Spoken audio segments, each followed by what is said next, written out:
All right, go live. Hi, YouTube. Hello, YouTube. Can you hear me? Can you see me? Can you see me? Can you hear me, YouTube? Press 1 if you can see me, hear me, all of the above. The premiere for 500 Days is just finishing up. We're in like the last minute right now. Yeah. Let's just give that a second to finish up. And then we're going to do a reaction to the video with my good friend Hobby.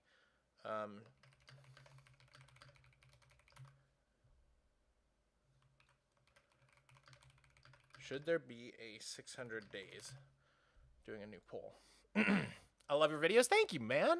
Thank you, Ojo. Appreciate that. Hi, Cosmic Pear. I'm watching this while I'm in vacation in Hawaii. That's rad. Hope you're having a great vacation.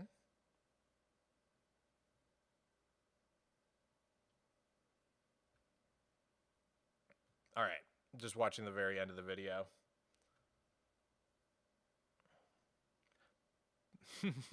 Hi from Australia. What's up, Zapper13? How's it going? You're watching this on your sick day? Let's go. I mean, feel better, but also happy day off.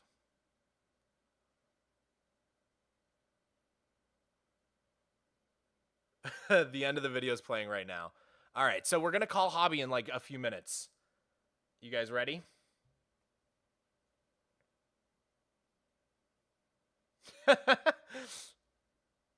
We got up to 2.5K viewers on the actual premiere. So that's finishing up right now, and it's going to redirect right over here into this stream on the YouTube side. You're so funny. Thank you. Stop it.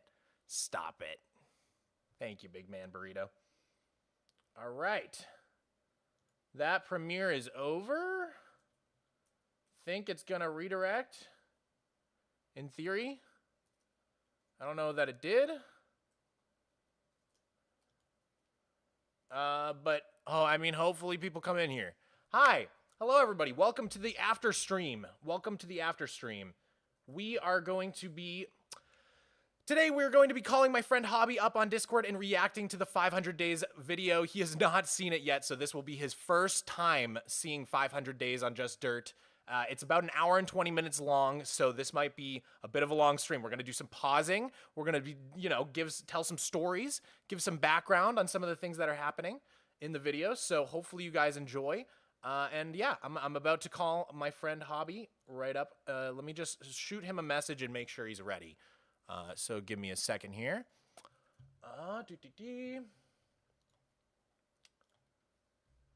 Hello. You ready to VC? Yes. Okay.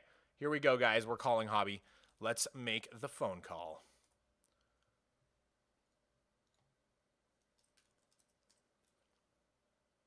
Hello. Hi, Hobby. Hi.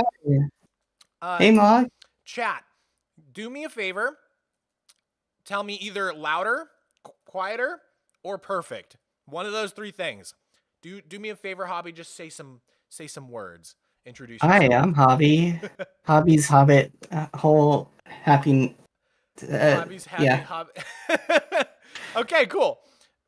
Some people say perfect, louder, quieter. Well, you guys are saying just all three. That's not okay. Okay. You are quiet and Hobby is loud. Okay, that I trust you the most. Okay. Let me turn Hobby down a tiny bit. And let me check my mic settings real quick. Open volume mixer, input device. They've made this so complicated. It used to just be like you right click. And now I like always struggle to get to my microphone volume. Okay, there we go. It is too quiet. Hello. Hopefully I didn't just blow your ears out. This is the volume my mic should have been the whole time. Is that better, guys? You got a little louder on my end, but it's fine. All right, cool. Is it too loud? Okay, I think it's good. All right. How do I sound? I think we might both be good now. Let me just get OBS in here So you haven't seen anything, right? Only the 1 minute preview you showed me. Okay. You've only seen the intro. This is exciting. Okay, and then we're gonna also test the volume of the video itself, chat, real quick. So, gonna go like that. You've got mail. Okay, there we go. Chat, let me know if this is too loud. How far you can go in Minecraft with absolutely nothing. That's why my friend Hobby and I'm gonna share with you on Discord. That'll work. Yeah, there we go.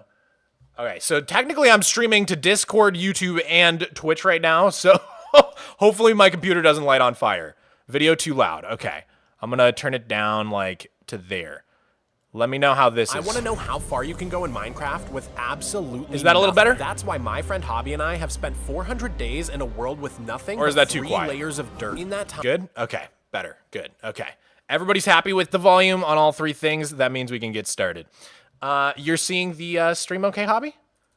Yeah. All right. I got it. Let's get into it. Okay, before we start, any thoughts? Anything you want to say before we get into the 500 days? What are you most excited to see? I'm ready to see everyone's reaction to like the end bit of it, like what we managed to get done. Okay. Yeah, all the I don't even want to say anything because it's all spoilers. Let's just do it. Let's just do it. I want to know how far you can go in Minecraft with absolutely nothing. That's why my friend Hobby and I have spent 400 days in a world with nothing but 3 layers of dirt. In that time, we've managed to turn this barren wasteland into a beautiful island base. I do love this shot, I will say, like the time lapse of what we did each episode. That was really good. Yeah. Collect every item possible. This challenge is so hard that there's currently no way to get to the nether or the end, or even to get something as basic as stone. Okay, should we talk about that really quick? Should we dispel the rumors? Is there any rumors you want to address? So a big thing I see a lot of the time is 2 ways that people usually say how we get stone. 1 by a wandering trader, or 2 by a raid drop from villagers. Sadly, those are not possible. Yep. I think people are thinking about the El Mingo skyblock thing where they used a mod to get the lava bucket, and then I think it was another either a mod or a data pack. I don't know which they were doing, but they had something to where is it Mason villagers give a hero of the village reward of lava buckets? Is that the data pack you're thinking of? Seemed like armors were okay, yeah, okay, but either way it's not a vanilla feature. Same with the wandering trader having lava. Currently there's just no way to get lava in structureless, which is really sad. I mean, if there could be one way to get it, what would you want it to be, Hobby? I would want it to be the piglin method where you strike zombie piglins and get real or the live ones. Yeah, I think I'm going to make a short about that and like explain the full thing. But just to summarize it, like basically, when lightning strikes pigs, they turn into zombified piglins instead of normal piglins. But when you bring a normal piglin into the overworld, it ends up turning into a zombified piglin anyhow after about 15 seconds. And if you think about like the lore of the game, like when you strike a villager, it doesn't become a zombie villager, it becomes a witch, right? So lightning like doesn't zombify things, it transforms them. So if Mojang adjusted it so that instead when pigs get struck by lightning they turn into regular piglins, you would have about a 15-second window where you could trade gold with them, you could barter gold with them. They could give you obsidian, and you could make a flint and steel with or like get fire charges from them as well. Make a portal, go to the nether and get the lava, which would allow you to get stone on structureless. And so that's like our favored idea for how they could introduce it into the game. But currently it's not possible.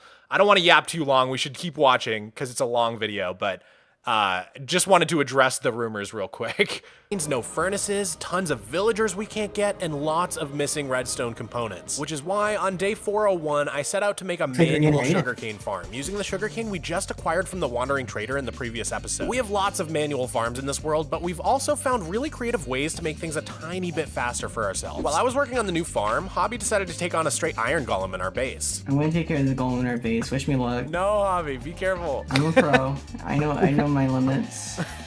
I got him. We both spent the evening shearing sheep for some rock wool. We call it rock wool because without access to stone, light gray and gray wool have become our main terraforming blocks. It's really hard to describe just how brutal this challenge really is. Just getting wood in this world took us the first 100 days. We used the bonus chat. Hey, Linksy! Thank you for the raid. Welcome, welcome, welcome. Thank you so much for the raid, Linksy. I really appreciate it.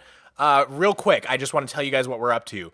Today, I just released 500 Days on Just Dirt, which is a series that I've been doing with my friend Hobby. Say hi, Hobby. Hi, Hobby. We are currently reacting to the 500 Days together. This is Hobby's first time watching it since it just came out tonight. And we're just providing some extra context, sort of talking about the struggle of structureless super flat. It is a really, really insane challenge because you basically start with nothing but 3 layers of dirt and a bonus chest. And we're just about to learn how we got everything that we got so far in the video. So let's watch this real quick. This is actually the perfect place for the raiders to join us because this is going to explain how we got everything so far. Challenge really is. Just getting wood in this world took us the first 100 days. We used the bonus chest in order to get a log for a crafting table and an apple. Then we farmed zombies for iron to make a cauldron and collect water. Using the water, we farmed drown for a lightning rod, then turned our pigs into piglins and gathered enough gold for a golden apple. We were able to get a witch to throw a weakness potion at a zombie villager so we could cure him and trade for enough emeralds to get the sapling from the wandering trader. Now, we've made tons of cool farms, and in this episode, we're about to come up with that's basically a perfect summary of exactly everything we just did. Thank you so much again, Linksy, for the raid. So happy you guys are here. And then yeah, this is if you're a fan of the series, you will be able to pick out all the different farms here. So we've got the iron farm, the seaweed bar, the tree farm, the old mob farm, the was kind of spoilers there. The flower cave, the bee cave, the noisy caverns, string farms. There's the angry pig, gold farm, all the crops, and then the tulip island over there. So I think that's everything so far. But there's a lot more farms that we build in this episode. Creative tech yet. Unlocking sugarcane on day 394 had also given us the ability to craft lecterns and get librarian villagers. So Hobby started resetting librarians to try to get some useful enchantments. He set to work putting in the lecterns and moving the villagers around for the day. I continued preparing the area for our new sugarcane feels like so farm long by ago, farming Hobby. and placing lots of rock wool. By the end of the day, we had like both a made year. good progress. Yeah, it's been like Hobby a straight got an year. Infinity trade, and I was able to start planting the first stalks of sugarcane. The sugarcane farm continued to expand over the next few days as I carefully arranged the water pattern and propagated the plants as they grew. Unfortunately, part of the sugarcane fields overlapped with a slime chunk, so I had to use carpet and slabs to prevent them from taking over. Meanwhile, Hobby was able to unlock the mending trade so he could finally revive Big Dig, his infamous diamond shovel. In a classic turn of events, I Do you like that? It's very cool. Created a whole animation for Big Dig, his infamous diamond shovel. I would say Such that's a probably the special biggest shovel. inside joke from the series. Big Dig, or one of them for sure. It's a comment I see a lot when I check the videos. Oh, hey Trixie, welcome to the chat. Classic turn of events, I accidentally created a mog farm, which is what we call it when I forget to light up my terraforming projects and mobs start spawning like crazy. I basically struggled with the monsters all night long, but Hobby was kind enough to share some golden carrots with me at dawn to cheer me up. Here you go. Oh, thank you. Thank you so much. You're welcome. Share the wealth. On day 405, Hobby unlocked an Unbreaking 3 Hobby's trait, always which was a giving me welcome golden addition to our carrots. enchantment collection. It was raining, which reminded us that we need I to get our keep you pig fed. farm ready for any potential thunderstorms. Since we eventually want to fill up our museum with every possible item, we need to collect lots of gold ingots for all the tools and armor. And the only way to get gold is by converting as many pigs into piglins as we can each time there's a thunderstorm. That's why we built this giant pig head. It helps separate the piglins out from the pigs when they get struck to ensure maximum efficiency. The way it works is zombified piglins sink in water and the pigs keep floating. While Hobby worked on breeding up the pigs, so I guess that would be the only annoying thing if they did our change that we're suggesting, because I don't think the regular piglins sink in water. I think it's only the zombified ones. So then there would be the potential that they got struck twice and killed them before you were able to kill them for looting. So that would be the one downside if they did the change we're talking about, right? Like this setup would no longer work quite as well, but other than that, it's a good idea. It'll be worth it. Yeah, it would be. I think it would be totally worth it. I was focused on fixing the ugly holes in our angry pig's face. I moved the ladders forward a block and added some trapdoors to make it look a whole lot better. Once the pigs were all bred, Hobby went back to collecting enchantments so we can both improve our set of tools. I also returned to my task of expanding the sugarcane farm as much as possible. It's getting there. I think I'm gonna call my sword butter knife. On day 406, Hobby got an efficiency 5 trade, so he started working on No collecting and diamond swords combining all of our new available to us. books to make me a perfect set of tools. I spent the day mining rock wool and collecting moss to use for the sugarcane cliffs. That evening, I took a stroll through the cliffs using the Mini HUD mod's light overlay to double check that everything was mob proof. Then the next day, Hobby started grinding through the librarian trades in order to unlock the glass trade. We managed to trade for our very first piece of glass in this world, and it only took 407 in-game days. That's over 100 hours of playtime. Hobby dropped off. Yeah, I knew so exactly what that song was too. 407 days just to get glass. What do you think about that? I mean, I think a lot of it's RNG. So like if we had gotten sugarcane, like we technically could have gotten it like day 100, you know, with the wood.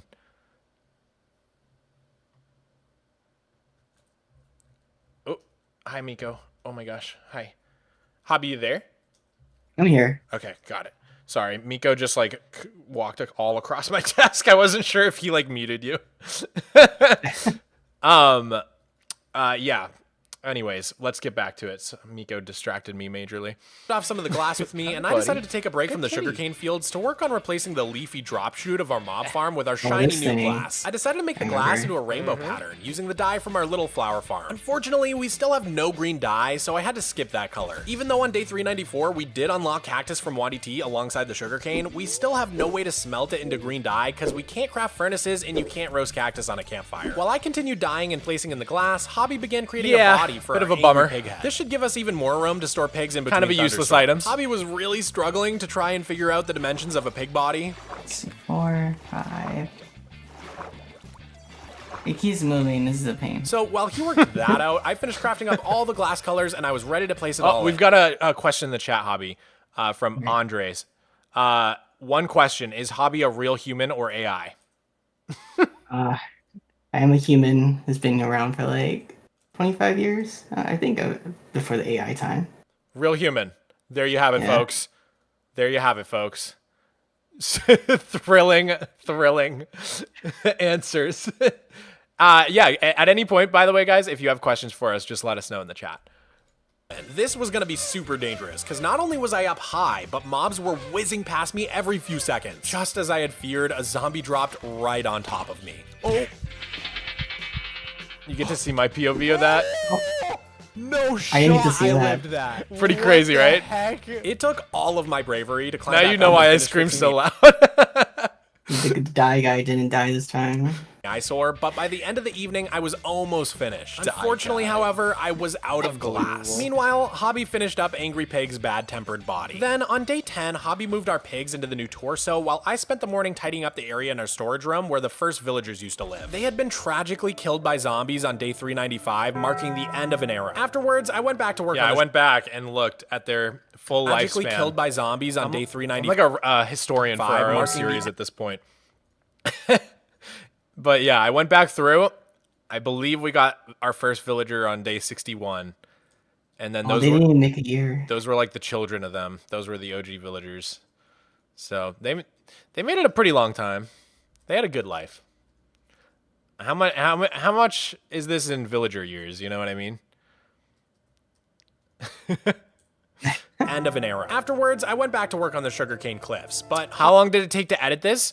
So the whole video in total took about a year to make, but we finished gameplay probably back in like what, February or March, I want to say. So it took probably like 3 months to script and edit.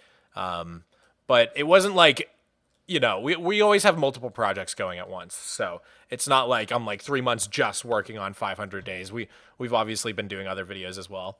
Hobby noticed some slimes respawning in one of our autumn trees, so I spent some time adding carpets to the canopy to prevent further slimy encounters. Hobby then traded for some more glass so that I could finish off converting the drop chute. In our first 10 days, the impact of unlocking sugarcane could already be felt all over our world. We had a huge new farm for the crop, tons of amazing trades from our new librarians, and a beautiful new drop chute for our farm. But Wandi T's visit on day 394 that brought us sugarcane and cactus had also brought us a third item, the birch sapling. Since we can't get bamboo, I have to say, shout out my editor on that one. One of the prettiest shots in the entire video, I feel like. and a It just looks beautiful new really, drop really chute cool. for our farm. But Wandi T's visit on day 394 that brought us sugarcane and cactus had also it's brought so us a third satisfying. item. I don't know. Something about it really tickles my brain. So clean.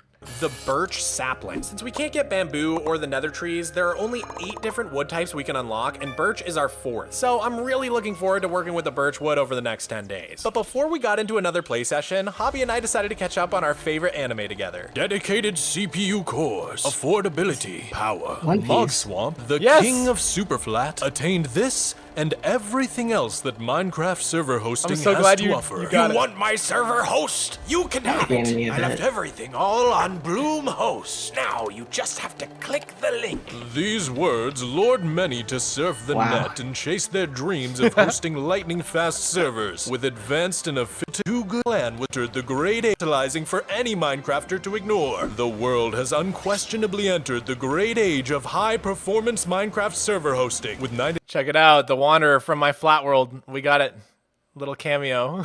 99.99% uptime Really and good DDoS ad, protection. for So sure. go on, free yourself you. from overpriced, underpowered. Wanted to do server a really good hosting. one for Take this to video, the you pinned know? comment and click the link. And don't forget to use code MOG25 for 25% off your first month. After quickly binging all 1,000 episodes, we were finally ready to get back to playing. On day 411, I carefully finished upgrading the drop chute and then began working on a staircase to connect the farm area behind the north wing to the sugarcane cliffs. After admiring my hard work, Hobby spent the whole day in the dirt mines. We want to build up a big soil surplus so we can do some sizable terraforming projects. You're always in this the dirt episode. mines. I made some big expansions to our sugarcane Okay, field man. and it was starting to grow at I'm an a grinder. exponential rate. We both continued Like, but both of us know the pain of just spending hours in the dirt mines.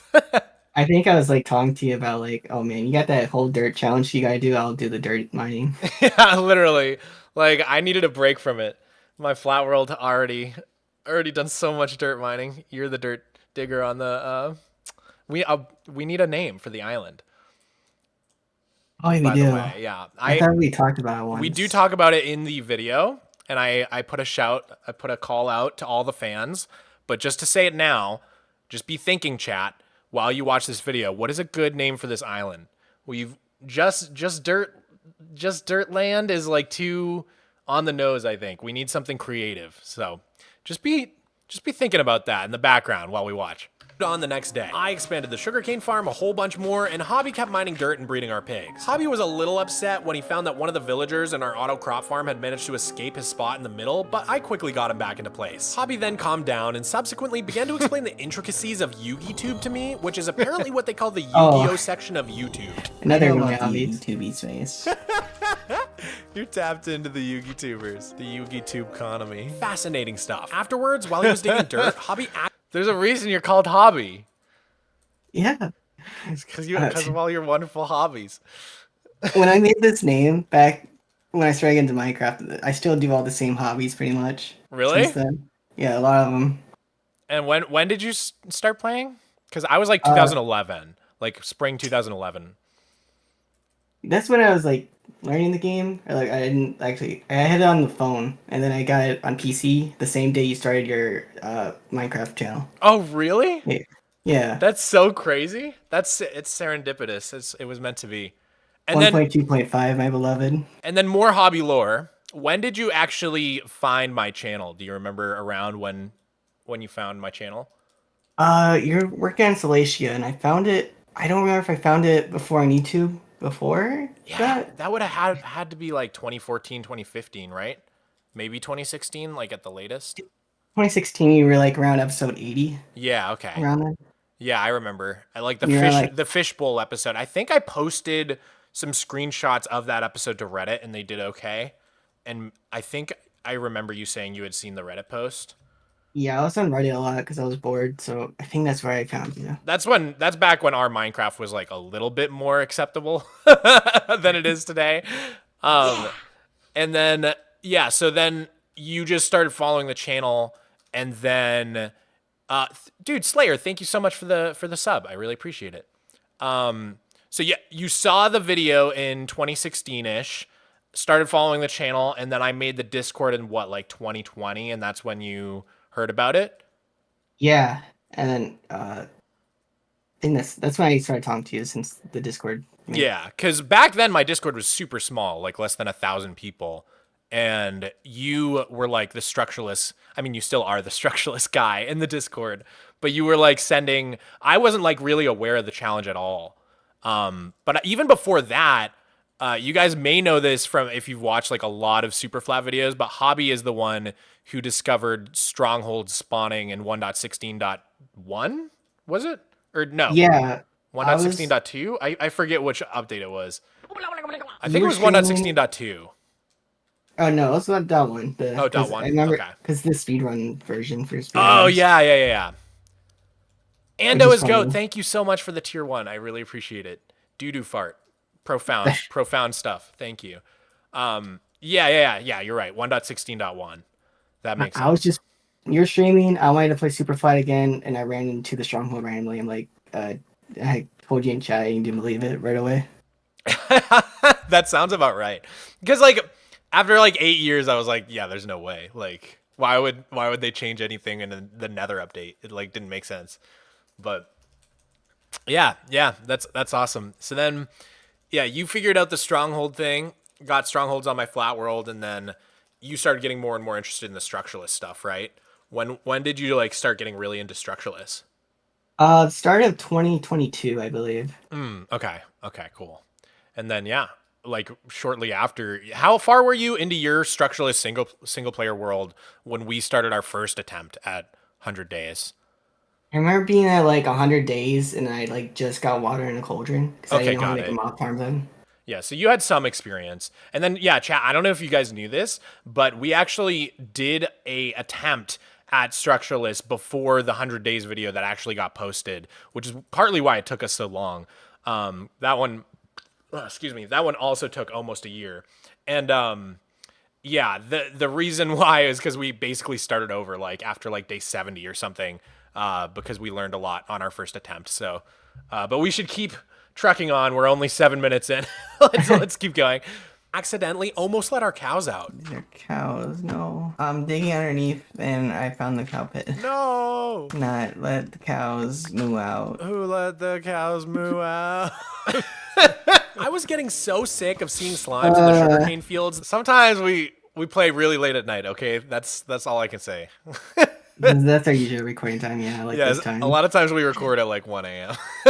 That I decided to spray down some spruce slab pesticide that Hobby kindly brought me. Hopefully this stuff works. Hobby kept digging the next day and spotted the hide-and-seek champion underneath our iron farm. He's a zombie that had driven us crazy back around day 245 when we spent way too long looking for the source of growling in Hobby's base. That guy, is he still alive? Yeah, he's chilling. We both hoped the hide-and-seek mafia wouldn't get angry with us as I finished up expanding the sugarcane farm. With the sugarcane cliffs more finally likes this finished, on day episode already. 415, I shifted my attention to the birchwood we had acquired. I began farming heaps of birchwood while Hobby went back to working on enchanting a perfect set of tools for me. He decided to come up with unique names for each one as a surprise. I continued collecting birchwood until Hobby delivered me the finished tools the following day. Oh, Mr. Mog. Yeah? I have your new things. Divine Sunderer, Stridebreaker, Void Staff, Night Harvester. Are these like Yu-Gi-Oh cards or something? Worse. What are they? Take a guess. I don't know. Are they LOL? Are they Yes. LOL? No! They're little items. They're LOL items. Well, thank you so much. I really appreciate it. Hobby had a fun time predicting the comments on this video. I feel like our friendship dynamic evolved a lot between episodes. Like, I feel like we got to know each other really well, and there's like more actual interaction between us in this episode, which is why it's one of my favorite episodes, I think, because I showed a lot more of like us actually interacting. Yeah, Video yeah. just a oh, sorry. go Making ahead. these, we get a lot of free time to talk to each other about life. Yeah. And things we're interested in. We've also, like, we didn't used to do that much planning in between sessions. Another reason this episode took a little bit longer, and partly why, like, I feel like we're a lot closer as well, is because we've actually, like, been doing stuff outside of just recording sessions. Like, we've played other games a couple times and just hung out. But also just, like, the planning sessions help us a lot to just, like, catch up and, like, you know, actually have a direction when we start recording instead of just kind of being, like, working on whatever. Torture me. Does Mog play League of Legends? Does Mog play League of Legends? Mog should play League of Legends with Hobby. Where'd you find this kid, Mog? Well, he was having a crippling league addiction. Picked him off the street. Rescued him. All right, it's nighttime. You want to call it? Hobby and I wrapped True up story. our play session and logged off, and saves somehow me. I time haven't played as just got much. away from us. We both got super busy, and suddenly it had been 60 IRL days before we had logged on. So we both needed a minute to get our bearings. Okay, so Oh yeah, that 2-month just break. gonna remember what we're doing. Hobby eased back into things by collecting some wood while I used our tulip farm to grab some pink tulips. Afterwards, I kind of That was like ran last around fall, right? Like fall to winter when we took the Yeah. big break. Yeah. I think we started back at the start of the year. Yeah, like we started in like September, I want to say, and then we took like a break for like all of November and December, I think, and got back to it in like early beginning of 2024. While Hobby and I discussed some plans for the world. Hobby had spent those 60 long days doing some research into structuralist superflat technology, and he had 3 major breakthroughs. The first of which is How'd how you like for how we that? can That's awesome. That's you doing research. Oh, Hobby and I discussed some plans for the world. Hobby had spent Live those footage. 60 long days doing some research into structuralist superflat technology, and he had 3 major breakthroughs. The first of which is an idea for how we can potentially get a raid farm working, which would be our best source of both redstone and glowstone. Having more redstone would finally allow us to take on some more ambitious redstone contraptions. Without stone to get pistons, repeaters, comparators, and observers, our redstone capabilities are quite limited. But we might just have a few tricks up our sleeve. So on day 418, Hobby began collecting materials for the raid farm while I went back to gathering up birchwood. I want to use the birchwood to create a beautiful beach, since we can't duplicate the few sand blocks we have gotten from Wandy T without an end portal. So much like we have rock wool, now we have sandalwood. At the end of the day, I tried using the sandalwood to create a small island around the tulip farm gazebo. It was great practice for doing a bigger beach, Yeah, and I actually way better than really that liked would how it was turn coming out. out. I finished up Tulip Island the next day, and looks after really training to get nice. glass for the raid farm, Hobby came by to see how convincing the birch is as sand. Oh yeah, it works for a beach. He also showed me where the raid farm's gonna be. Going That's that right, way, that's Hobby. and then past the water there. Okay. And it's gonna be a center of a new perimeter. Hobby and I said goodbye, minds and he think set alike. out in his boat to begin construction on the raid farm. The next day, I decided to visit the seaweed bar for no real reason. Sometimes it's just I so love the Windmaker relaxing theme to that farm goes the well kelp with the here. boat It's ride. really mellow. Sorry, what did you say? The Windmaker theme for the boat ride, that's a good choice. Oh, thank you, thank you. I don't know. That game is very, very nostalgic for me. I don't know about you. Same. Yeah, one of my favorite games from my childhood. I even like I got really, really into that game. I even did like art for it. Like I would read stories online. Like there was a whole community. I don't know why. Wind Waker was like one of my favorites.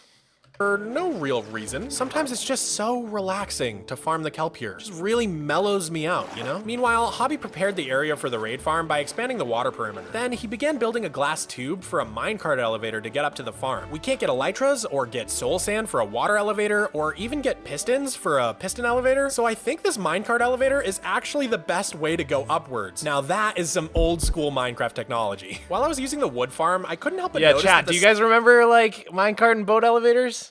Those used to be like pretty popular, I feel like. And ever since they added water elevators, people don't really do them anymore. But I think they're even faster than water elevators, to be honest. Like, so it's still not a bad option. One person on Twitch asks, does Hobby have a YouTube channel? I do, but I've not uploaded videos yet. But I do have something in the works. I know people have been wanting a mob farm tutorial, so that's being Coming made. soon. You heard it Yeah. here. And also, someone asked, how has 1.21 affected your redstone and glowstone grind? We haven't actually played in 1.21 yet. We've wrapped up recording on this in 1.20.4. So you'll have to wait and see if we keep going or not, what the deal is gonna be. You're just gonna have to watch and find out. Besides, the building near the staircases up to the museum promenade just looked meh. So I went through with some trapdoors and buttons and tried to make everything look much more finished. Since eventually we want to fill in the museum with all the items, a big goal of mine for this episode is making sure the exterior of the building is completely finished. Once again, 10 days had passed, but with such a massive real-life break halfway through, it had felt quite disjointed. That being said, with Hobby working on the raid farm, we were both just so excited to play. Hobby continued constructing the minecart. How are you feeling about those dioramas? What do you think? Another incredible one. 10 days had passed, but This with one- such a I That massive tried was really, stunning. really hard on this one. I wanted it to be the best one yet. It's already up there for me. If you guys haven't seen the rest of the series, every 10 days in all of the Just Dirt episodes, I do some sort of diorama. And this one, I went pretty hard on this one. I actually built like quite a big diorama. It was my first time doing epoxy. So I had a lot of fun with it. I hope you guys enjoy the visuals here. It's about, let me just put the camera on me real quick. It is about like this big, I would say.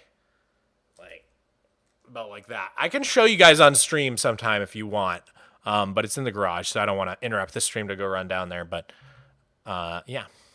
Real life break halfway through, it had felt quite disjointed. Hi, Nolan Brett. Said, with Hobby working on the raid farm, we were both just so excited to play. Hobby continued constructing the minecart elevator on day 421. Meanwhile, I really wanted to find a way to give our beacon some support since they were kind of just floating there. So I began constructing a foundation beneath the beacon with white wool walls to match the rest of the structure. I added in some windows as well as some wood detailing before moving on to the other side. When night fell, Phantom started swarming Hobby and knocked him off his glass elevator. So the two of us decided to go to sleep to get rid of the night terrors. The next morning, I nearly completed. Yeah. I totally forgot they were in the game. Yeah, because the one difference about our structureless world versus like a typical super flat world that you would play is because you don't have structures anyhow in structureless, there's really no reason to start pre 1.18.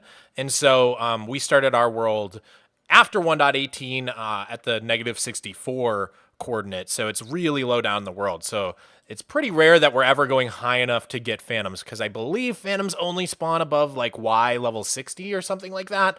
It's high. 63, yeah. Is it?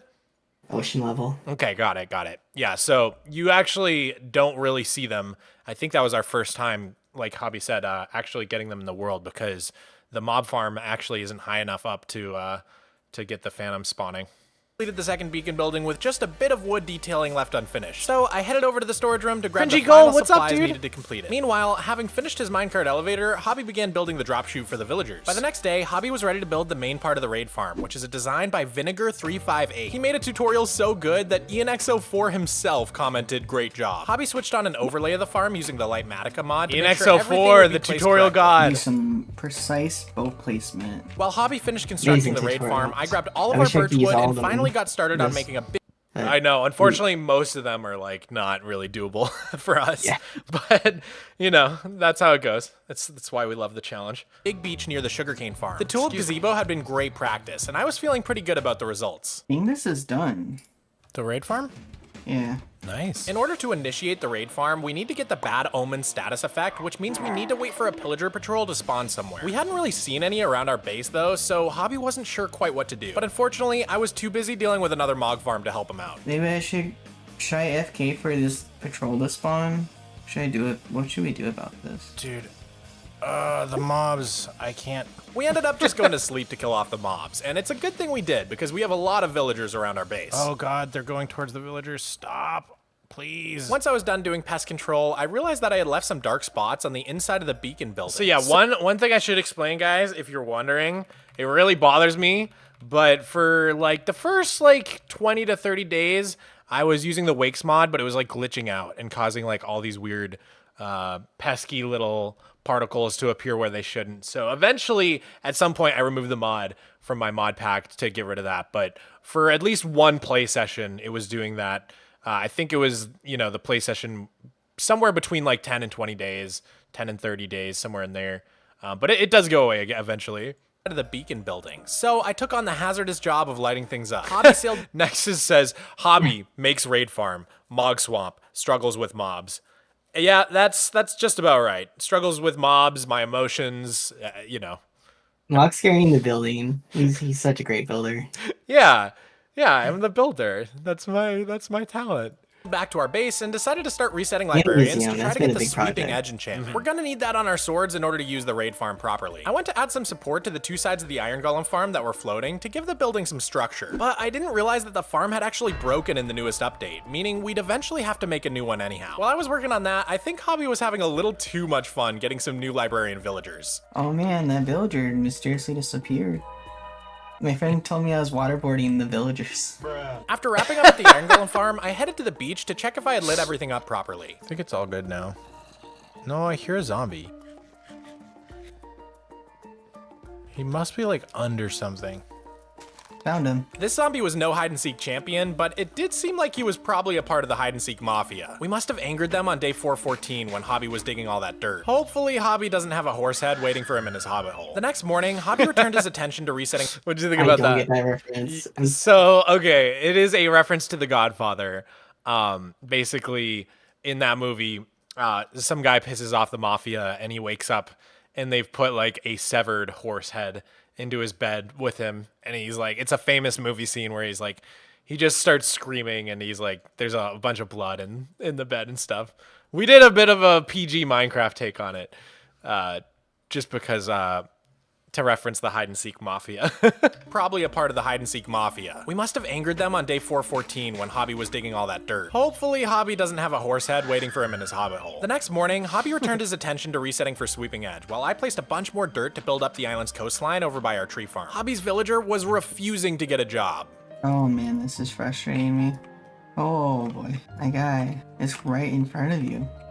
We've all been there. Once it started raining, the villager quickly realized he needed to work to earn the roof over his head. Very relatable. Mine was actually like frustrating. He's getting a Sweeping Edge 1. He's trolling me. I moved to the area near our angry pig to continue placing dirt. I've been there. They make me rage sometimes. Until the end of the night. And Hobby took a break from resetting to harvest some sugarcane. The next day, I returned to the beach to continue building the coastline, and Hobby went back to resetting our librarians. I'm just re-rolling, rolling. Yeah, I'm just building this beach. I'm just kind of like building random organic shapes. I hope you like it. I like everything you do. Aww. After that wholesome moment, Hobby and I decided we needed to make things even more cute. Drop and give me 30 uwus.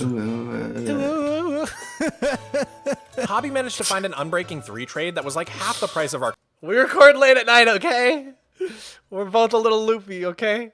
Current one. So he decided to lock in the trade and send the old villager to Hobtonimo Bay. Then he relocated the bell on... Do you like that? Yeah. Hobtonimo Bay. I thought I was pretty clever for that one. I love all your corny puns. Don't stop. Trade and send the old villager to Hobtonimo Bay. Then he relocated the bell on Pigpit Pass into Pigpit Park to try and encourage wandering traders to find their way to the center of our... We need to put this bell back, by the way. Oh yeah. I don't remember what happened to it. It's so iconic. It's so iconic in the where it belongs, up there. Oh. We relocated the bell on Pigpit Pass into... Yeah, we should put that back. I don't think it helped with the wandering traders. If anything, it cursed our luck. You'll see, though. No spoilers. Pigpit Park to try and encourage wandering traders to find their way to the center of our base. I was feeling super happy with my beach, but I wanted to wrap around the entire museum. And in order to do that, I need to actually finish the museum exterior at some point. But that's a problem. Did Hobby just reference Limp Bizkit? Did you? Yes. Oh, I missed that. I don't even know it. I said I'm just rolling. I didn't know that was a reference. Another day. And speaking of another day, on day 27, I realized that some details were missing from the roof of the north wing, so I made it match the other side. Meanwhile, Hobby was having a hard time getting his villagers to cooperate again. Suffering. But once he actually started resetting, his luck turned around. Oh, that's good. I just got us a Sharpness 5 trade for 20 emeralds. Yo! I went to our base to grab some moss and lots of bone meal, and then I began spreading the moss to beautify the dirt near the tree farm. Next, I went through and put lanterns underneath some of the moss carpets to spawn-proof everything. I used the mini HUD mod in order to see the light levels on the ground, which is so helpful for this sort of thing. Because everything around our base is completely spawn-proof with water, if a single spot is dark, it always immediately fills up with mobs, as we've seen time and time again. Hey, at least I'm learning. This guy just gave me a Silk Touch book for 6 emeralds now. So, I can give her the other Silk Touch guy. But then Hobby found something even more rare. The Sharpness 5 book for 64 emeralds. Oh my god. It's a rip-off, my guy. Wait, 20 emeralds for Sharpness 5? And 64 emeralds for Sharpness 5 on the same dude. Same dude? That's actually pretty rare. And now he gives a Sharpness 1 book. That's crazy, actually. Who is this guy? The Sharpener. Sadly, the Sharpener's last trade was for Frostwalker, but I still think he's a pretty sharp guy. Any way you slice it, he still has his pointed humor and cutting remarks. Not to mention those eyes like daggers. When night fell... You said you liked the puns. I was like, bet. I had 5 ready to go. Last trade was... We gotta run it back. We gotta run it back. Don't say, oh no, the dad jokes, chat. These are great jokes. Don't say not the puns. This is the peak of comedy. Frostwalker, but I still think he's a pretty sharp guy. Any way you slice it, he still has his pointed humor and cutting remarks. Not to mention those eyes like daggers. When night fell, Hobby and I finally realized that our iron farm was broken in 1.20.4. The dad jokes go so hard. Thank you. For a replacement, Thank you. But we didn't really settle on a design. The next day, I grabbed some brown wool and then farmed some podzol to create a nice muddy transition from the snow area on the south of our island to the grassier area. I think we should do more stuff like this, by the way. That looks really nice. We should definitely try to blend the other side too, because I think we only did it on this side. By the tree farm. Hobby was still trying for Sweeping Edge, but without much luck. That evening, the two of us decided to get together to collaborate on a new project, a horse highway. See, we need to get that pillager patrol to spawn, but there just aren't many places for them to spawn around our base. So we figure if we can come up with a time-consuming project to do out in the no man's land past our ocean, hopefully the pillagers will appear. Before we decide exactly what project we're gonna do out there, we're first digging this tunnel for our horses so we can get out there fast without needing a boat. We continued working on the entrance to the horse highway through the night and into the next day. We started putting in a glass ceiling and trying to plan out some sort of carpet design to cover up the bedrock. Just as dusk was approaching, we received a visit from our dear friend Wandy T. He had sea pickles and more coral, so we bought what we could. It was sad not to get a new tree type, but at this point, we're used to it. I needed to repair my axe to do some more wood chopping, so I headed to Noisy Caverns to start trading string. Then we Yo, I just joined. What did I miss? Hobby and I are reacting to Surviving 500 Days on Just Dirt. It just came out tonight. Hobby has never seen it before, so we're getting his live first initial reaction to the video. And yeah, we're also just telling stories, giving extra context for the video, and having a good time. So we're going to be doing this. We're about 18 minutes into the video right now, and the video is 1 hour and 19 minutes total. So we still got another hour of the video to get through, and we're just hanging out and chilling. Hopefully you don't have anywhere to be, Hobby. I'm not trying to keep you here all night, but I hope you're having fun. I'm a lot of fun. All right, cool. I enjoy like your talks about these things. I love giving context. Yeah, it's fun giving a little bit of the behind the scenes because not everything like fits in the scripts for these videos. So it's cool to just be able to like talk about it unscripted. We worked on the horse tunnel for pretty much the entirety of day 430. Hobby continued his carpet pattern, and then he traded for a buttload of glass once he ran out of carpets. I was working on collecting spruce wood and placing in all the wood for the tunnels. We were both working so hard that before we knew it, another day had gone by, and we had once again reached a 10-day checkpoint. So just a little background. Working so hard that before we knew it, another day had gone by. I went to FedEx and printed like 410, 420, 430, all the way up to 500 in the Minecraft font on like really thick printer paper. And then I made a bunch of coffee and like rubbed it all over. Like first I crinkled it up, then I unfolded it, and then like rubbed a bunch of coffee on it and baked it in the oven at a really low temperature for like 20 minutes. And that's how I got the like old parchment paper look for these titles. Just wanted to tell you guys about the process. It was a whole thing. And we had once again reached a 10-day checkpoint. With the raid farm finished, we were feeling so close to being unstoppable in this world. We just needed to get that pillager patrol. So on day 431, we continued working hard on the tunnel to Water's End. Once we reached the end with the spruce log trim, we started digging out the dirt and deliberating on a design together. We want something that looks nice, is easy to build, and won't kill our horses. What other walls can we do? Cobble? Funny one. So after trying out tons of different design options, we finally settled on one we both liked, and I started grabbing more spruce wood to get the job done. It took I us a spent the while to evening actually filling in figure out what we liked. Yeah, this actually like we kind of glossed over in the video, but this took us a bit to actually get a good design. Lightning says these days transitions are such an awesome touch for these videos. Thank you so much. That's why I do them. Like I know they probably don't add that much to the video like compared to the time that it takes me to set up these dioramas, but it's just really fun, and I feel like it adds just like a little bit of a creative touch to the 100 days genre, because you know I feel like a lot of 100 days videos can be very like feel very samey, and so we're always just looking for ways to stand out, be creative, and you know do something a little bit different from the other videos out there. Stand out in any way that we can. The wall pattern, while Hobby began working on the pig-proof, horse-accessible entrance to the tunnel. After all, we wouldn't want the Pig Pit Park Potato Patch pigs prowling the passages promised to our horses. Anyways, while Hobby... Oh my. This is a big regret of mine, though. You know what I realized this morning? I could have had it perfect. I said horses, I could have said ponies. Listen, we wouldn't want the Pig Pit Park Potato Patch pigs prowling the passages promised to our horses. Anyway, I should have said promise to our ponies. What's wrong with me? I had all the P's. I mean, too insane. It would I realized that this morning, and I almost wanted to switch out the voiceover, and I was like, it's not worth it. It's not worth it. But I was like this close. I was like, maybe. Is it worth it? It's okay. It's okay. In my head, I said ponies, and we'll just go with that. Now you have to re-upload it. So right. You're so it's unwatchable right now in this current state. By the way, this part right here is one of my favorite parts of the whole video, so let me quit yapping. After all, we wouldn't want the Pig Pit Park Potato Patch Pigs prowling the passages promised to our horses. Anyways, while Hobby was digging the entrance, he got caught off guard. What? The random cod.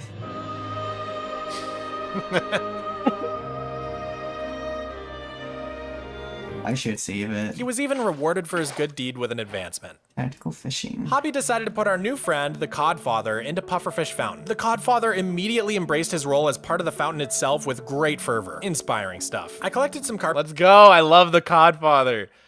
It's the legendary part of the world forever. I feel like one of my favorite parts about this series is just like all the little bits of lore and stuff. And actually in preparation for 500 days before I actually edited it, I went through and I watched the whole series, 100 days, 200, 300, and 400. And I wrote down like as many little jokes and like terms and inside things from the series as I possibly could. I think I showed you, Hobby, but just to show chat like some of them. Where is my list here? Hold on. Give me a second. Where did I write them all down? Here were some of the ones I wrote down. Meat melons, Kitters, the brown cat. There's like calling Enderman griefers. There's the Pig Pit Pass potato patches. There's the happy hobby hobbit hole. Our Habibis. There's so many good ones. Calling it Rockwool. The hide and seek champion. The God Rod. Take a nod and applaud for the God Rod. There's so many good ones.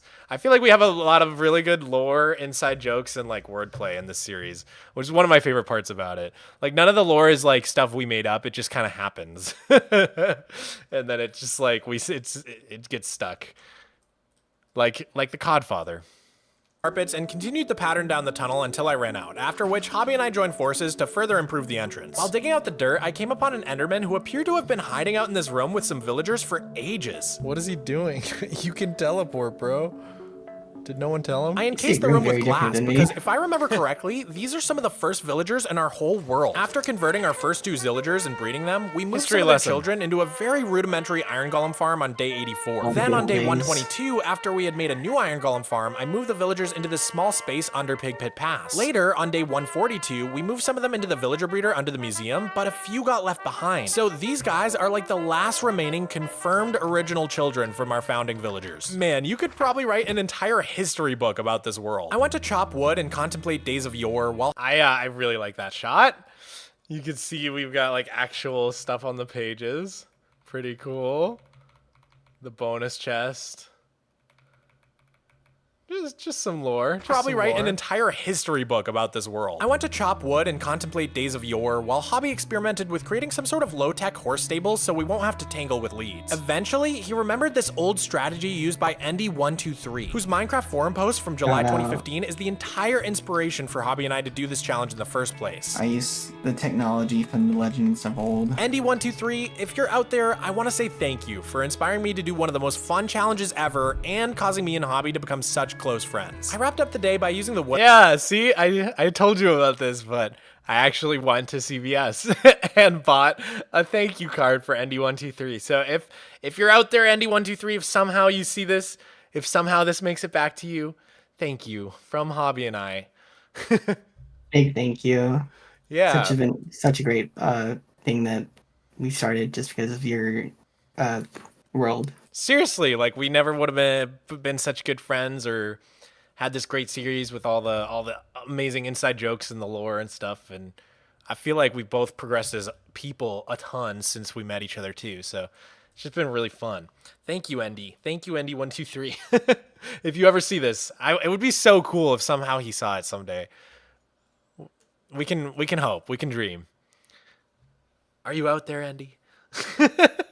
wood I gathered to continue extending the pattern down the tunnel. As we passed into day 434, Hobby came up with an awesome way to improve the entrance to our tunnel. I can put rails actually in front of the entrance and pigs won't walk. Oh, that's smart. I ran out of logs when I reached water's end, and I was forced to head back to resupply. Just then, Wandy T chose to once again grace us with his wares. Hey, another trader. Yeah, it's red sand, beetroot, moss, fire coral. Oof. The lackluster trades were a bummer, but we're only a third of the way through these 100 days, so there's plenty of time for Wandy T to restock and return with some true treasures. After shopping, Hobby continued decorating the entrance while I collected some wood. Then I returned to the tunnel to continue extending the pattern for the remainder of the day. Meanwhile, Hobby spent the night at the tree farm gathering even more wood, and he made a disturbing discovery. Why are there mobs spawning on... Oh.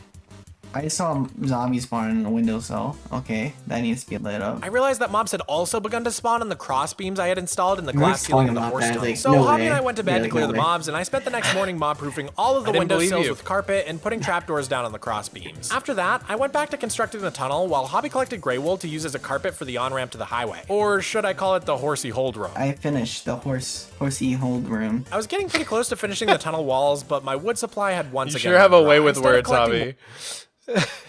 My brain is very different. Very epic. Or wood. That's why we love it. I both decided to take a break from the horse tunnels and get some other stuff done. But first, Hobby wanted me to pay my respects to the Codfather. Hey, look in the top of it. Look at my fish. Just stuck there. What? How did you do that? In between sessions, Hobby referenced a few different videos to design a water flushing mob farm that's actually possible in structureless superflat. The design is insane, and he wants to build it ASAP, so we have to figure out what's gonna happen with the old mob farm and where the new one should go. After some extensive discussion, we both decided it would be for the best to tear down the old mob farm altogether, as it was really quite an eyesore in the middle of our base. I was a bit sad that my rainbow glass chute was already being demolished, but honestly, we've built and destroyed stuff so many times in this world that I'm used to it. It looked like Hobby was having so much fun destroying the old farm, and I got a bit jealous. So lots of alliteration in this video. There's a lot of alliteration in the entire series, and not just alliteration. We got rhymes, we got metaphors, we got similes. We're just doing wordplay all up in here. Bad puns, the whole gambit. That I'm used to it. It looked like Hobby was having so much fun destroying the old farm, and I got a bit like that. You said English was your best subject growing up? Yeah. Oh, really? Me too. I loved English class so much. It was like probably English was my favorite, and then like probably after that history. Those two were my favorites. I did not like math or science very much. I like popular science, but not like chemistry and bio were so boring to me. I don't know. Oh, I muted the video. I'm so sorry. 1 second. There we go. Take down the old railroad bridges since we're really not using the villager breeder in the museum any longer. Oh, I think I can get this done in a day or two. Oh, and this is where I die. No! This was only Hobby's second death in the series, but at this point we When you said that you mined the block out from under you, I was like, why would you do that? But after I see the footage now, I see how it happened. Oh, I think I can get this done. It was pretty unfortunate. A day or two.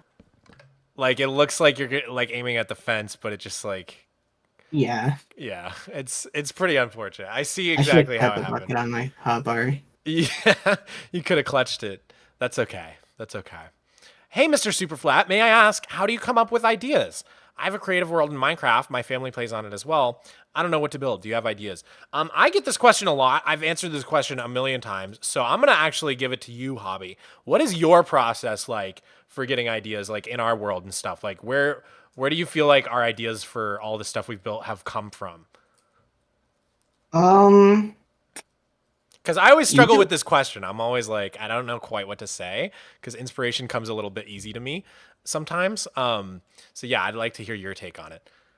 It usually goes with what I'm feeling at the time.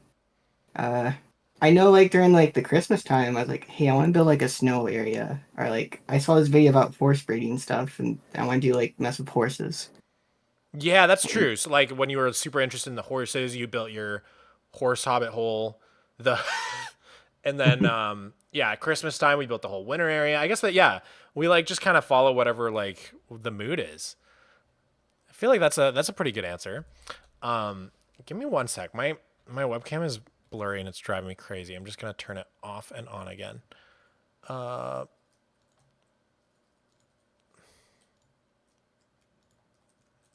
Come on. Let's see. Configure video.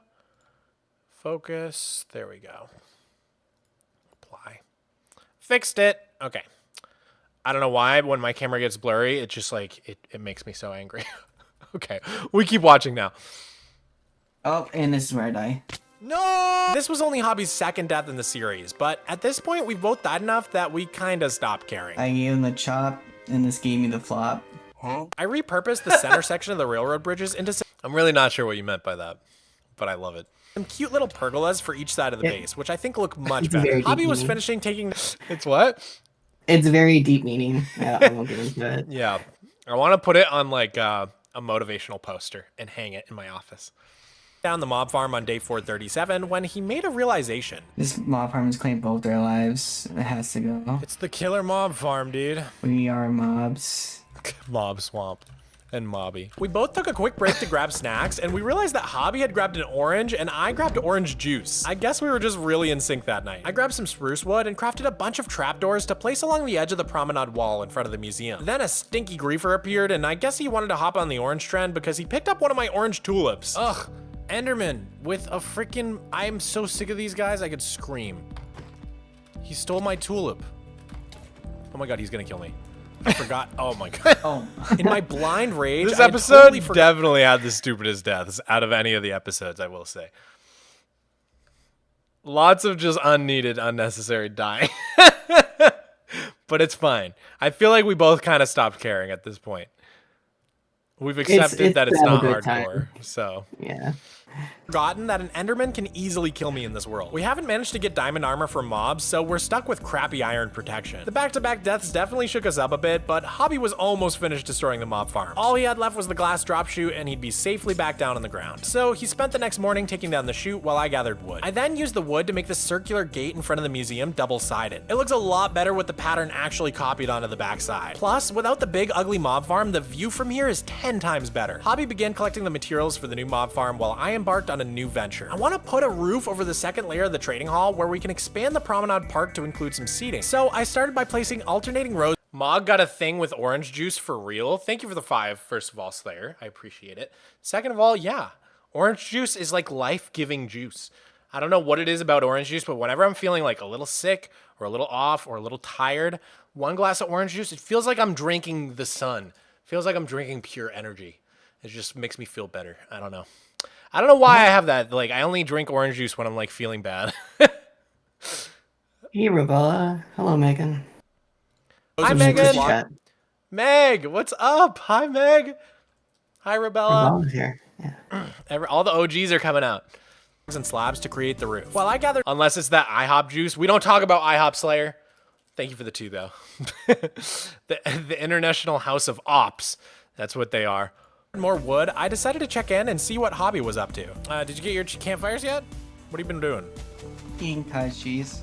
You just eating cottage cheese? I continued chopping wood until a thunderous clap sent both me and Hobby racing towards our giant angry pig. We began herding as many pigs as possible into the lightning chamber. After being struck, the zombie pigmen sink to the bottom of the farm, allowing us to refill the chamber with even more pigs. We definitely learned some things about our design to tweak for next time, but in general, the setup was a huge success. Hobby was able to use his looting 3 sword to get 26 ingots and 7 nuggets. That's a pretty insane haul for just one thunderstorm. Dude, we finally did it. We finally were prepared for a thunderstorm. I'm proud of us. Yeah. I went off to go chop down more trees while Hobby stuck around to breed the few pigs left over to replenish our herd for the next sarcastic you sound. I was so ready for it. After breeding the pigs, Hobby ran into an invisible Wandy T. Unfortunately, once again, we didn't get a new wood type, but we were happy to get some ferns, and the pink coral is great for decorating. We also bought glowstone since the only other way we can get it is by gathering glowstone dust from witches, which is quite a slow process. After saying goodbye to Wandy T, Hobby returned to gathering resources for his new mob farm while I finished off the roof over the trading hall. We had What are the charms on your necklace? These are little butterflies. I do love how they catch the light. Thank you for noticing. We're at, what's the time? Where I am, it's 10:20 p.m. If you're asking where we're at in the video, though, we're at 25 minutes, and the whole thing is an hour 19. So we're about a third of the way through. Made crazy progress in 10 days. Between creating the new horse highway, taking down the old mob farm, and expanding Promenade Park, it really had been a flurry of activity. But we kept pace the next day as Hobby was finally able to finish up his resource. I have so many hot air balloons that are flooding into my city. I don't know why, but your comment makes me really want to build hot air balloons around our island. Wouldn't that be so cool, Hobby? They're like just Make floating around. It would make it so colorful. We should do Make that. some airships. We should totally do that. You should write that down, Hobby. Definitely, got it. definitely make a note of that. First chest for the new mob farm. Okay. I'm all set for my journey. We decided that we want the new mob farm to go behind the waterfall area towards spawn. Eventually, we can build a giant mountain out of wool to conceal the farm. With that decided, Hobby started carrying all of the resources over to the build site, having to take multiple trips to get everything. If only we had some sort of creature, something that could speed up our travel and give us more inventory slots to carry things. I almost feel like we're forgetting something that could help us. Oh well. While Hobby went back and forth, I I ran don't know around what a doing... donkey is. What's that? I don't, there's no such thing. Some chores like organizing chests, crafting myself some new armor, and shearing sheep for white wool. At the end of the day, I decided to remove the 2 lanterns on each side of the trading hall and replace them with some towers. Construction of the new... I was just watching your video. Sorry. What were you saying? I said, hello, Squishy Kid Zero. Squishy Kid, welcome to the chat. Someone says, I was just watching your video till I realized you were live and I was watching the exact same part. Well, now you can watch with us. Hobby hasn't seen it yet. Well, this is his first time. So you can react to it with Hobby and get to see Hobby's initial reactions to everything. Kicked off on day 442. The design is an adaptation of a flushing mob farm showcased by Il Mango that utilizes a single source block of water to flush all the mobs. Hobby began by laying down the hoppers. I'm sorry? A random person in the chat sent art. Oh, if you want to send us art, join the Discord, discord.gg/Mogswamp, and put it in the artsy fartsy channel. And you can feel free to @ me. And I love to see any fan art you guys have for this series, especially because we are looking for map art. We really want to build a map art in the world, and we haven't yet decided on a design yet. So any fan art you want to send to us could be made into map art on the world. You never know. So, yeah, you can @ me in the artsy fartsy channel if you do some Just Dirt art. So, yeah.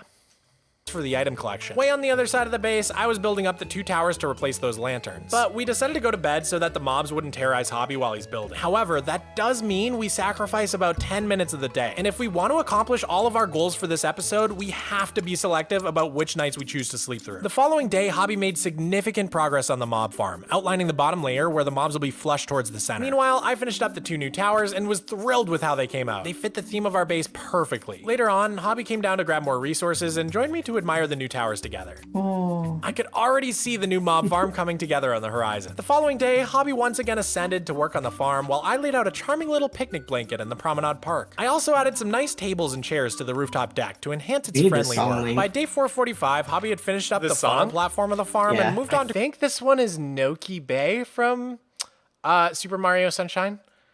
Just a really chill song. I love it. Creating the spawn platform. While I was editing this video, it just kept getting stuck in my head. I just kept walking around my house like, ooh, ooh, ooh, ooh, ooh, ooh, ooh. And whenever I do that, my cat goes crazy. While he laid those out, I went on a scavenger hunt through our base to grab a bunch of materials to use for decorating. I began filling in all the details in Promenade Park and continued to do so the following day while Hobby built another 3 spawning platforms. I also grabbed a bunch of colorful wool from our sheep farm to craft into beds. I'm creating colorful bedbrellas to provide some shade. Eating slabs, me through all of them. My favorite snack. Yum, yum, yum. Slabby patties. I finished up all my bedbrellas the next morning and then honestly, spent the afternoon... that has to be one of my favorite jokes you've ever made. I don't know why, it just really kills me. Chopping wood and grabbing some oak leaves. Hobby did another... Hey, Lycan, thank you so much for the $2 super chat. Yo, what's up? Thank you for being in the stream. Thanks for joining. How was the overlay added? The day count in the bottom left corner was added just in Adobe Premiere.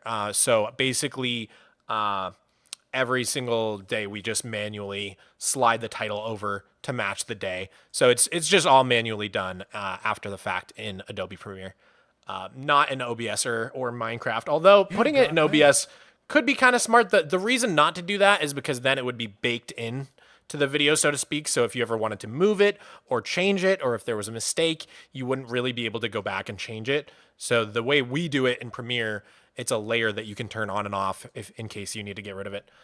Another $2 super chat from Lycan Alpha 22. Thank you so much. I really appreciate that. Thank you so much for the support. I'm going to heart that. All right, let's keep going. 2 layers in the farm, meaning he only had a few more layers to go before reaching the top. We're both so excited to see just how fast we can make a mob farm in a world that started with nothing but dirt. Hobby climbed down from the farm to grab some more slabs and decided to put his pickaxe away to free up another inventory slot. And he definitely...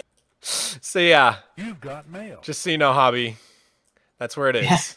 100% wouldn't forget that his pickaxe was in this chest, for sure. I wouldn't continued forget adding it. more and more details to Promenade Park, and it was starting to truly spring to life. Even though it's just Hobby and me in this world, adding all of these tables and chairs really makes things feel vibrant. Hobby continued working on the spawn platforms. Yeah, I was thinking about everything that we got done in this episode, not to spoil the rest of the stuff we do since we're only halfway through, but I really think doing the Promenade Park and adding all the picnic tables and decorations and all the umbrellas like really made a huge difference, actually.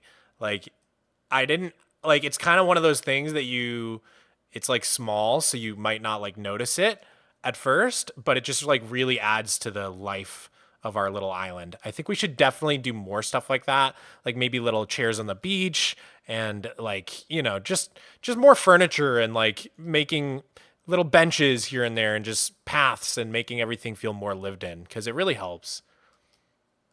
Wow, like an alpha with another $2 super chat. Thank you so much. Forgot to say this in the last one. Yes, to say hi. Oh, hi. And then Sandra, thank you for the $2 as well. Sup, how are you doing tonight? I'm doing great. I don't want to speak for you, Hobby. How are you doing? I'm doing pretty good. Yeah, this is A little really tired. fun. I'm having a great time, to be honest. Are you you said you're a little tired? Yeah, I took a nap around this time yesterday, but I'm fighting through it. I thought I just chugged a Red Bull, so that's probably why I'm not tired, but I was worried I was going to be so exhausted for this stream because I stayed up all night last night to finish this video. I went to bed probably around 2 p.m. and then I woke up at like 7:30 p.m.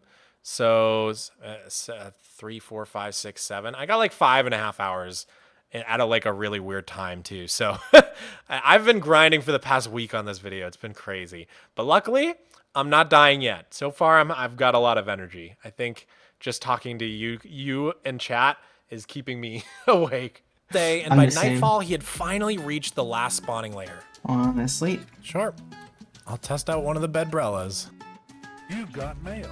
Wow, what a nice place to sleep. The next day, Hobby was able to begin outlining the roof for the farm. The roof creates enough darkness for the mobs to start spawning, and I think it also helps with pack spawning or something. Oh, I should light the blocks down there too before I do this roof. While Hobby was working on finishing up the mob farm, I placed down some coral in the water so that I could farm some sea pickles for decoration. I placed the sea pickles down as well as a tasty cake, and then I headed to the cow farm to grab some leather. I used the leather to make some item frames. You can make these look like plates for food by putting down birch pressure plates on top. I wrapped up the day by building a little picnic table. But before I could finish, Hobby stopped by to borrow some more spruce logs from me, and he got to see my progress. We both jumped into bedbrella, and when we woke up, it was day 450, halfway through the 100 days. Oh, hi. Hi. Yep, nice. Like an alpha, thank you. Another $2 super chat. That's so much. Thank you. I meant to say yes, $2 to say hi. 50 letter max. Got it. Got it. Your messages were getting all jumbled because of the character limit. Sorry about that. They should at least they should at least give you the length of a tweet to communicate with me. Oh, Rowan and MC, I had to get a whole new external hard drive to store all this. Oh yeah, transferring all of the recording files between Hobby and I is like a whole thing. Right now we're using Mega as our transferring thing, but we used a few different ones, and I think Mega's been the best so far. Also, another thing that used to really hold us back was your internet speed before it got upgraded. I think it got upgraded, 6 months ago, maybe a year ago.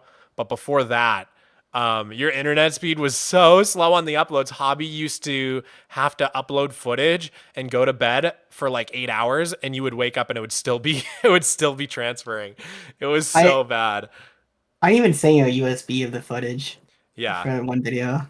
Yeah, That's so bad. We literally had to physically mail a USB with all the footage because it was faster than Hobby trying to upload it and send it to me on the internet, which is pretty crazy because we live not on the same side of the country at all. So that's pretty sad when snail mail is faster than your internet speed.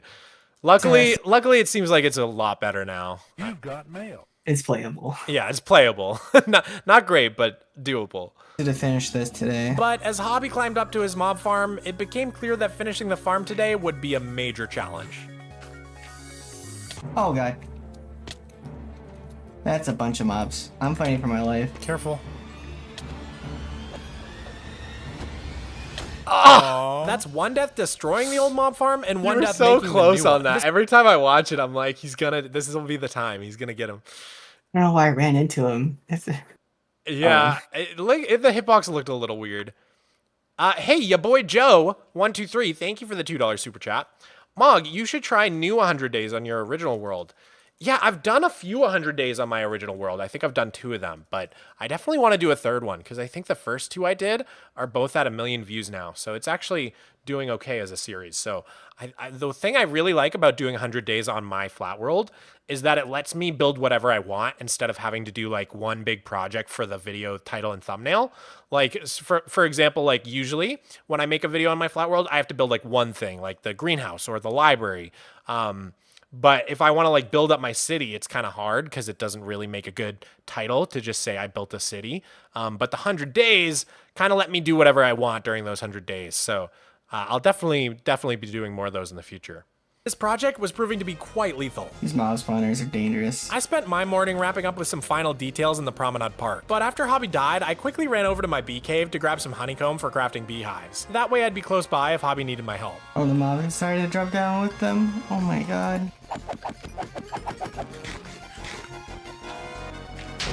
What? Creeper blew up. This is stressful. It's so stressful. I'm abandoning ship. Oh my Yeah, god. you didn't get to see my POV until you Alright, did this. I think I just need to put a hole in the mob roof. It's pretty, you should have asked for my help. I was right there. I can't beat all these guys.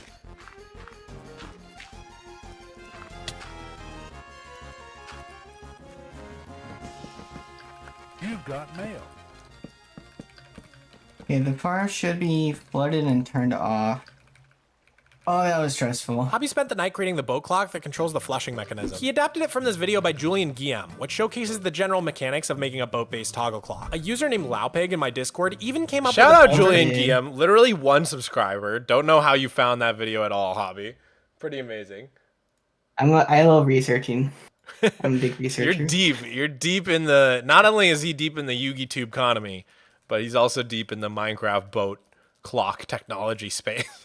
general mechanics of making a boat-based toggle clock. A user named Laupig in my Discord even came up with an alternate boat timer design that only uses a single redstone torch. So it looks like there are ways to do this way more efficiently than we did. While Hobby built the clock, I took advantage of the darkness to make sure everything in Promenade Park was lit up with hidden lighting. I can't put in the boat clock yet because I have to put in the water flushing down there. Would you want to help get rid of those guys down there with me? I said, say less, and raced to Hobby's rescue, picking off mobs one at a time for him like a true hero. Oh, wow. Oh. Shockingly, another 10 days had passed, putting us halfway through this challenge. The mob farm was so close to being done, but the very fate of the farm was now hanging in jeopardy. This part's so Okay, funny. I'll defuse the bomb. Creeper damage was the least of Your our worries. silence With the just thunderstorm speaks still raging volumes. on, the risk of the wooden mob farm burning down was very real. Hobby grew very I worried felt that his so hard work defeated. would be destroyed in the storm. Should definitely get more lightning rods though, so this mob farm doesn't burn down. Yeah, I am actually really scared of this game on fire. I keep hearing lightning right next to me. Hobby suggested sleeping, but since we had just passed into day 451, that would mean losing an entire day of progress. It burns, I guess. He started placing all of the water streams on the lower platform, which will force the mobs towards the center collection point. Meanwhile, I started working on filling in the empty garden plots on the promenade. I began by placing some slabs and waterlogging them so I can make some nice coral arrangements. There's really not much else to do with the coral from Wandy T, so I wanted to finally use it for something. The storm's gone. Yay! Alright, Mog. It's almost time. For what? The mob drops. I need to go over there anyways to grab some flowers, so I'll start heading over in a sec. All the You want to be put down? Thank you for kisses. Here you go, buddy. Sorry, just having a Miko moment. He's such a good boy. Did you guys see how sweet he is? He's so precious. I love him. He's my little baby. How did you make those progression trackers with a physical form yourself, like when I went to day 450? So those diorama shots, basically, I bought some big pink foam squares from Michaels that are used for modeling. and I cut them with a box cutter, roughly into the shape of some cliffs. Then, using toilet paper, I shredded up a roll of toilet paper and added plaster of Paris and water to create sort of like a Sculptamold, which is like a brand, but like a sculpting molding medium. And basically smoothed out the shape of the cliffs using the foam and the sculpting medium. And then once that dried, I was able to paint everything, add a bunch of sand and trees, and do a whole, a bunch of layers of like vegetation, sand, trees. Here, I'll go back so you guys can actually see what I'm referring to here. Hold up. Oh, I think Google Chrome froze on me. Give me a second.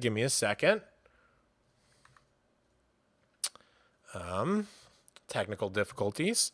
Come on, Chrome. What are we doing here? All right, let me just restart that tab. Got hung up. Sorry about that.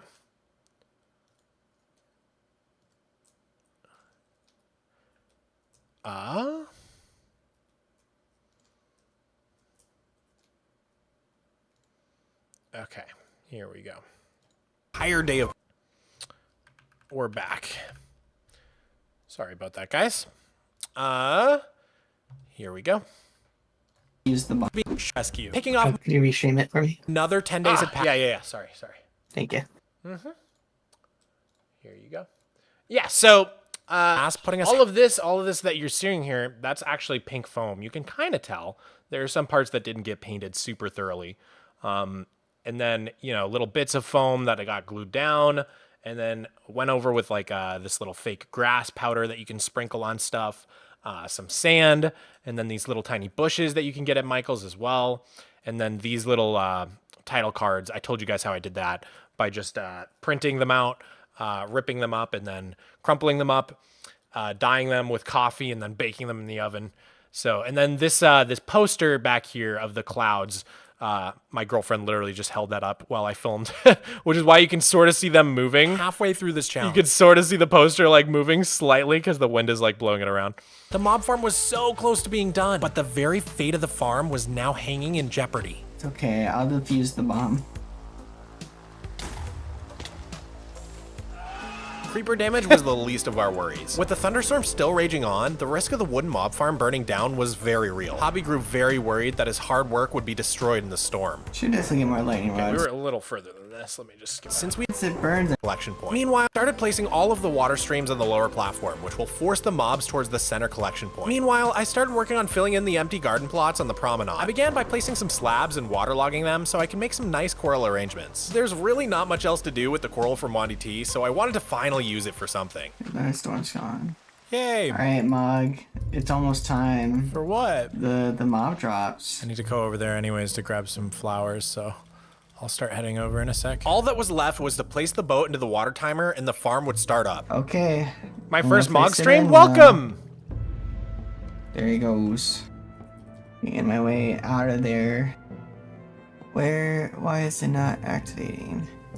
Oh. I know why. I'm a dummy. Okay, so mobs are gonna spawn now, as you can see. Whoa. Insane. Such a great Bruh. farm. That thing's hardcore. Jeez, dude. I actually counted this out. That's insane. What I spent time working on. After observing the Yeah, 64 mobs from one single flush was what I counted.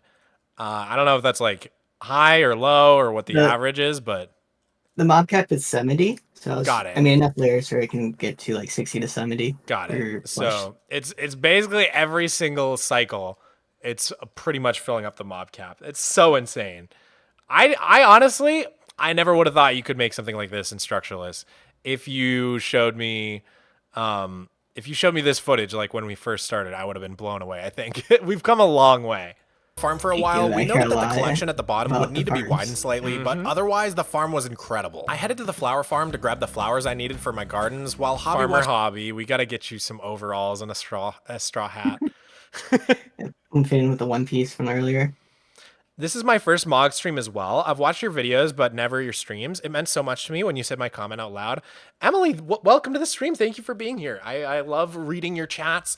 Keep, broski, he ain't reading the chat. I am reading chat. I am. I pay attention. I pay attention. I'm not reading as much chats as normal because we're watching the video too, but I am paying attention. Don't worry. I'm seeing what you're saying. I'm picking up what you're putting down. Beautiful creation. Hobby went back to the base to grab some redstone so that we can filter the hoppers to pick it up whenever it drops. We don't have much of a need for most of the mob drops, but stuff like redstone and glowstone dust from witches is super rare and extremely valuable to us. We still haven't seen pillagers to grant us the bad omen effect we need to. What'd you say? I could use this redstone for something later in the video. If you realize, yeah. Yeah. You'll see. Start the raid farm. But even when the raid farm is functional and we can use it to farm redstone, it'll be an active process. But our new mob farm will passively be collecting those drops whenever we're close by enough for mobs to spawn. By using a spherical overlay in the mini HUD mod, Hobby was able to confirm that the mob farm will be active right up to the edge of the sheep farms. Over by the museum, I spent the entire day tending to my new gardens, meticulously scrutinizing the placement of each and every flower. I needed to visit the tulip gazebo in order to get the last few bulbs into place, but shortly after, the gardens were looking finished. All right, these flower arrangements are looking sweet, dude. I'll go check it out. Hobby was impressed and all, but I could tell he was still so proud of his mob farm that it was all he could think about. Can you blame him? With the mob farm finished, Hobby decided to return to trying to get the sweeping edge enchantment we need for our raid farm sword. Even when we do manage to Why get are you that watching element, your old video? Has it been so long that you don't remember what you did last? Actually, this video came out today. It came out a couple hours ago. So this is Hobby's first time seeing the video for himself. I've obviously seen it a bunch of times because I did a lot of editing on it. But and no, this is not pre-recorded, Skelliver. This is a live chat. I can see everything you're saying. Don't worry. It is not fake. I don't know why I would fake this live stream. That'd be a really weird thing to do. But yeah, this is completely live. Thank you for all the first-time chatters over on Twitch, by the way, and all the new followers. If you guys aren't a fan of the vertical live stream format over on YouTube, you can head over to twitch.tv/Mogswamp, link right above my head. It is horizontal over there if you would prefer watching the horizontal stream. But no pressure. Whatever way you like to watch your streams is fine by me. That's why I do it both ways. All right, let's keep going. Still need the sweeping edge sword for the farm to work effectively. While Hobby rolled the dice, I took the opportunity to farm a bunch of birch, gearing up to continue my work on the coastline beach area. Okay, I'm gonna breed the pigs. I'm getting a little tilted right now. Hobby cooled his tempers in the pig pen, and I headed over to Noisy Caverns to purchase So some campfires relatable. from I love your villager trading saga is like the most relatable thing in Minecraft. Divvy, it is not pre-recorded. What is with you guys? How would I even pre-record this? They just want me to read their chats, don't they? They're just tricking me into reading their chats. I'm on to you guys. the many fishermen in the trading hall. I broke down the campfires to get coal for torches, which I then crafted into lanterns with iron from the iron farm. But then I remembered I could have just bought the lanterns directly from the librarian villagers. Why do I always do things the hard way? Hobby went back to fishing for the sweeping edge trade, and I used my lanterns to hide lighting around the base so that we can get rid of the torch spam. If I'm being honest, I think every Ethos Lab fan has this same exact impulse. That's where you got this from. Oh, I got it. Your lighting. Finally. Hobby couldn't lock in the trade because he didn't have the emeralds ready, but after a quick harvest at Sugarcane Cliffs, he was able to sell enough paper to afford the trade. Okay, Sweeping Edge book. Finally can purchase. I put in a bit of work on the beach, and before long, the sun had risen once more. I got my sword fully done. With the sword finished, we just needed bad omens, so Hobby turned his attention back to our horse highway. We're both hoping that while he finishes the tunnel's decorations, a pillager patrol will have the chance to spawn at Water's Edge. I spent my day working on a tropical cliff to connect the museum down to the beach. I decided that this cliffside beach would be the perfect place for a cactus farm, so I began laying it out the next morning. I stopped by the sheep farms to grab more rock wool, and then I grabbed the stack of sand we've gotten from Wandy T. I laid out the sand in a grid pattern, and then I planted the cactus we have so far. We're gonna need these to grow before we can actually get a cactus in each spot. Hobby was still working on finishing off the horse highway's decorations when he finally realized that something was missing. I don't have my pickaxe. Wow. Where'd you put it? I don't Took know. you a I'm while gonna to go back and- notice. I was surprised when I was editing. I was like, wow, he was without a pickaxe for a minute. It's like 10 days. Yeah, it's like 5-10 days, something like that. grab it. But after searching through the night and into the next day, it wasn't looking good. I'm gonna have to make a new pick. But instead of fixing his pick situation, Hobby got distracted when he found dripstone in one of the many random chest monsters he leaves scattered all around our base. He started building a dripstone farm in noisy caverns, and he came upon something quite mysterious. I found your secret sign. I don't even remember that. Random sign like in a corner. What? Where? Right over here. And let me take a screenshot. What? I don't remember that at all. Are you sure you didn't do that? I didn't do that. Oh my gosh, I literally have no recollection of making that. And so, as I continued working on the cactus farm, I couldn't help but think of a certain legend named Herobrine. If only there was a clearer sign. But alas, we have 0 time. Sorry, but it wouldn't be the Just Dirt series if you didn't hear a rhyme. Luckily, before I... Okay, so, once you recover from those insane rhymes, I can give you guys a little bit of information on this. I have since received info. Hobby, I don't know if you remember. Basically, guys, I host the Just Dirt world on a realm, on a Minecraft realm for me and Hobby. It's just the easiest way to do it because the Minecraft realms, when you join and leave, the server stops and starts so that the day count doesn't keep going. Whereas if you hosted your own server, you would have to manually do that, and it would be really easy to accidentally lose track of the day count. So that is why we use a realm. And apparently, I had some people just still whitelisted on my Minecraft realm from back in the day, and I have received some information that it actually wasn't either of us who placed the sign. Someone, I don't know if you remember, Hobby, but at some point in the series, yeah, and we cut it out of the episode, but basically at one point someone did log in by accident, and they must have placed the secret signs. So we have since cleared the whitelists and locked down the world because it could have been really bad. Like if someone from my past figured out they had access to the world and just didn't know what they were doing, they could have like gone in and like burned everything down, you know, or just like accidentally like created a bunch of creeper holes or something, done something horrible, or like honestly the worst thing would just be to like waste like a bunch of daytime, you know what I mean, like progressing the world. Right. They could have accidentally done that without knowing what they were doing. So we have since blacklisted everybody, and yeah, it's pretty funny. Yeah, it was funny, but also scary. Like, I'm not, like, I never really wanted anybody else other than you and I to log in. So that was, like, a moment where I was like, okay, we gotta lock this down. We should be more careful, because this world is precious. Anyways, let's keep going. I could fit in more bad poetry. Wandy T showed up to save the day and my audience retention graph. Unfortunately, he let us down once again with a bad batch of trades. Blue orchids, bucket of pufferfish. Blue orchids were new at least. Yeah, at this rate, it's looking like it's gonna take forever for us. Blue orchids are also very pretty, so I'll take it. Probably my favorite flower, or maybe the cornflower. I think it is my favorite flower in the game for sure. They're so pretty. To get all the items we need to fill in our museum. Still, nothing could shake my affection for the rogue traveler. All right, I put the blue orchids in our plant chest. It was good to see Wandy T. I like that guy. I returned to the cactus. Slayer, thank you for the $2 super chat. Would it be weird if it wasn't the only sign? You should tell me where they all are. I need to hunt these down. I can't believe you've done this. You could have done so much damage. You're a terrorist. I'm just gonna say it. You're a terrorist.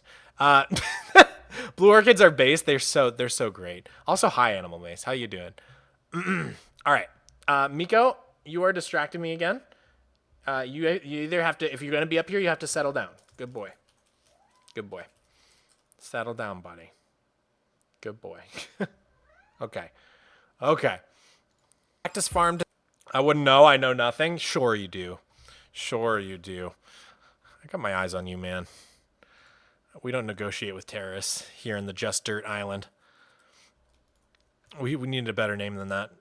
To start working on the collection area, I tried to make it look like a little beachside cave, and I did my best to make the water stream and hopper collection look as natural as possible so it wouldn't stand out. After successfully testing out the water streams, I was ready to call the farm finished. Yay, the cactus farm's working. While I had been finishing the cactus farm, Hobby was reading the Minecraft wiki article for dripstone. Apparently, in order to grow, they need to hang on dripstone blocks with water above. So he converted some of our extra dripstone into blocks and left the farm to grow over time. He then turned his attention to expanding the drop chute for the piglins. We noticed during the last thunderstorm that we got very close close to losing piglins from entity cramming. If more than 24 mobs occupy a 1x1 space, they take suffocation damage, and we want to make sure we're killing every single piglin with looting to get the most gold possible. As Hobby widened out the chute, I was nearby at the cactus farm, continuing to blend the farm into the surrounding cliffs. After finishing the improvements, Hobby then bred our pigs again to ensure that we'd be ready for the next lightning strike. The next morning, while attempting murder, Hobby's aim was a bit shaky. No, shot a pig. Rip that pig. I'll make it up to them. Here, I take life, I give it life. Afterwards, he finally went to continue working on the horse stock. Good night, Losing that Iconic. pickaxe had gotten him Thank you quite for hanging out. sidetracked. Back over at the cactus farm, I checked the collection barrel and I realized I had enough cactus to fill in all the spots for the farm. I don't really know what to use this cactus for since we can't smelt it into dye, but I suppose we can use it to break boats or minecarts, or use it to make a trash bin since we can't get lava. Next, I'm pretty sure that's all we can do with it. Did I miss anything, Hobby? Like, boats or minecart, like automatic destroying things. And we could like have a hopper collection and then like trash can. I think that's just about it. There's really nothing else.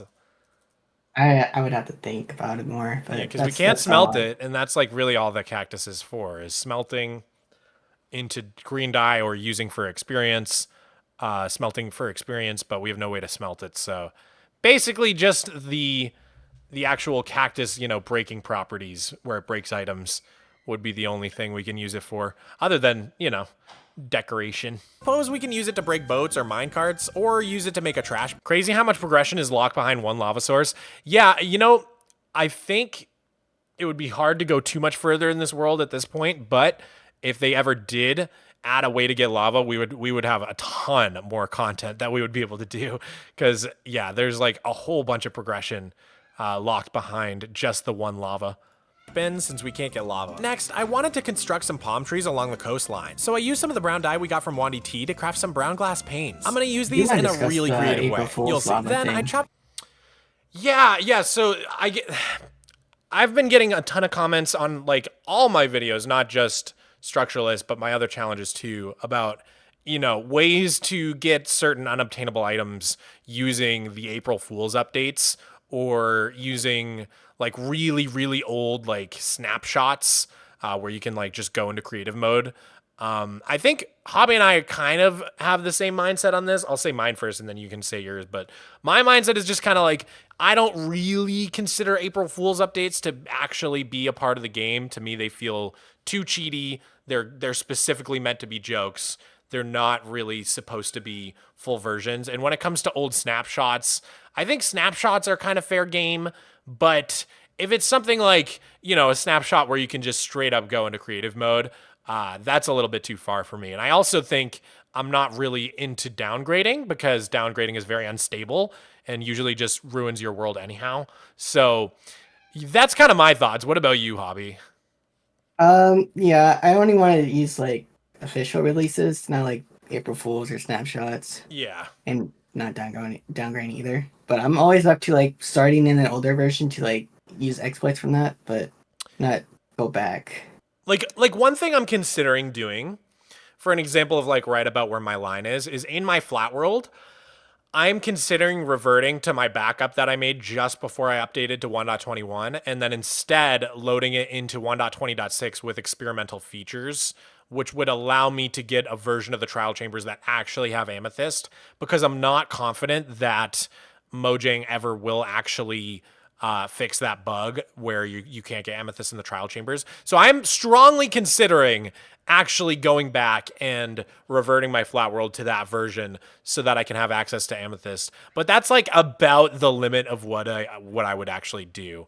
And I'm not going to downgrade to do that either. I would just, you know, revert to my old backup, update to that specific snapshot with the amethyst, and then after I have a few blocks of amethyst, upgrade to 1.21. But even that, I'm not sure I'm going to do it or not. I think I need to do like a whole poll on my community. What's your take on that, by the way, Hobby? What do you think I should do?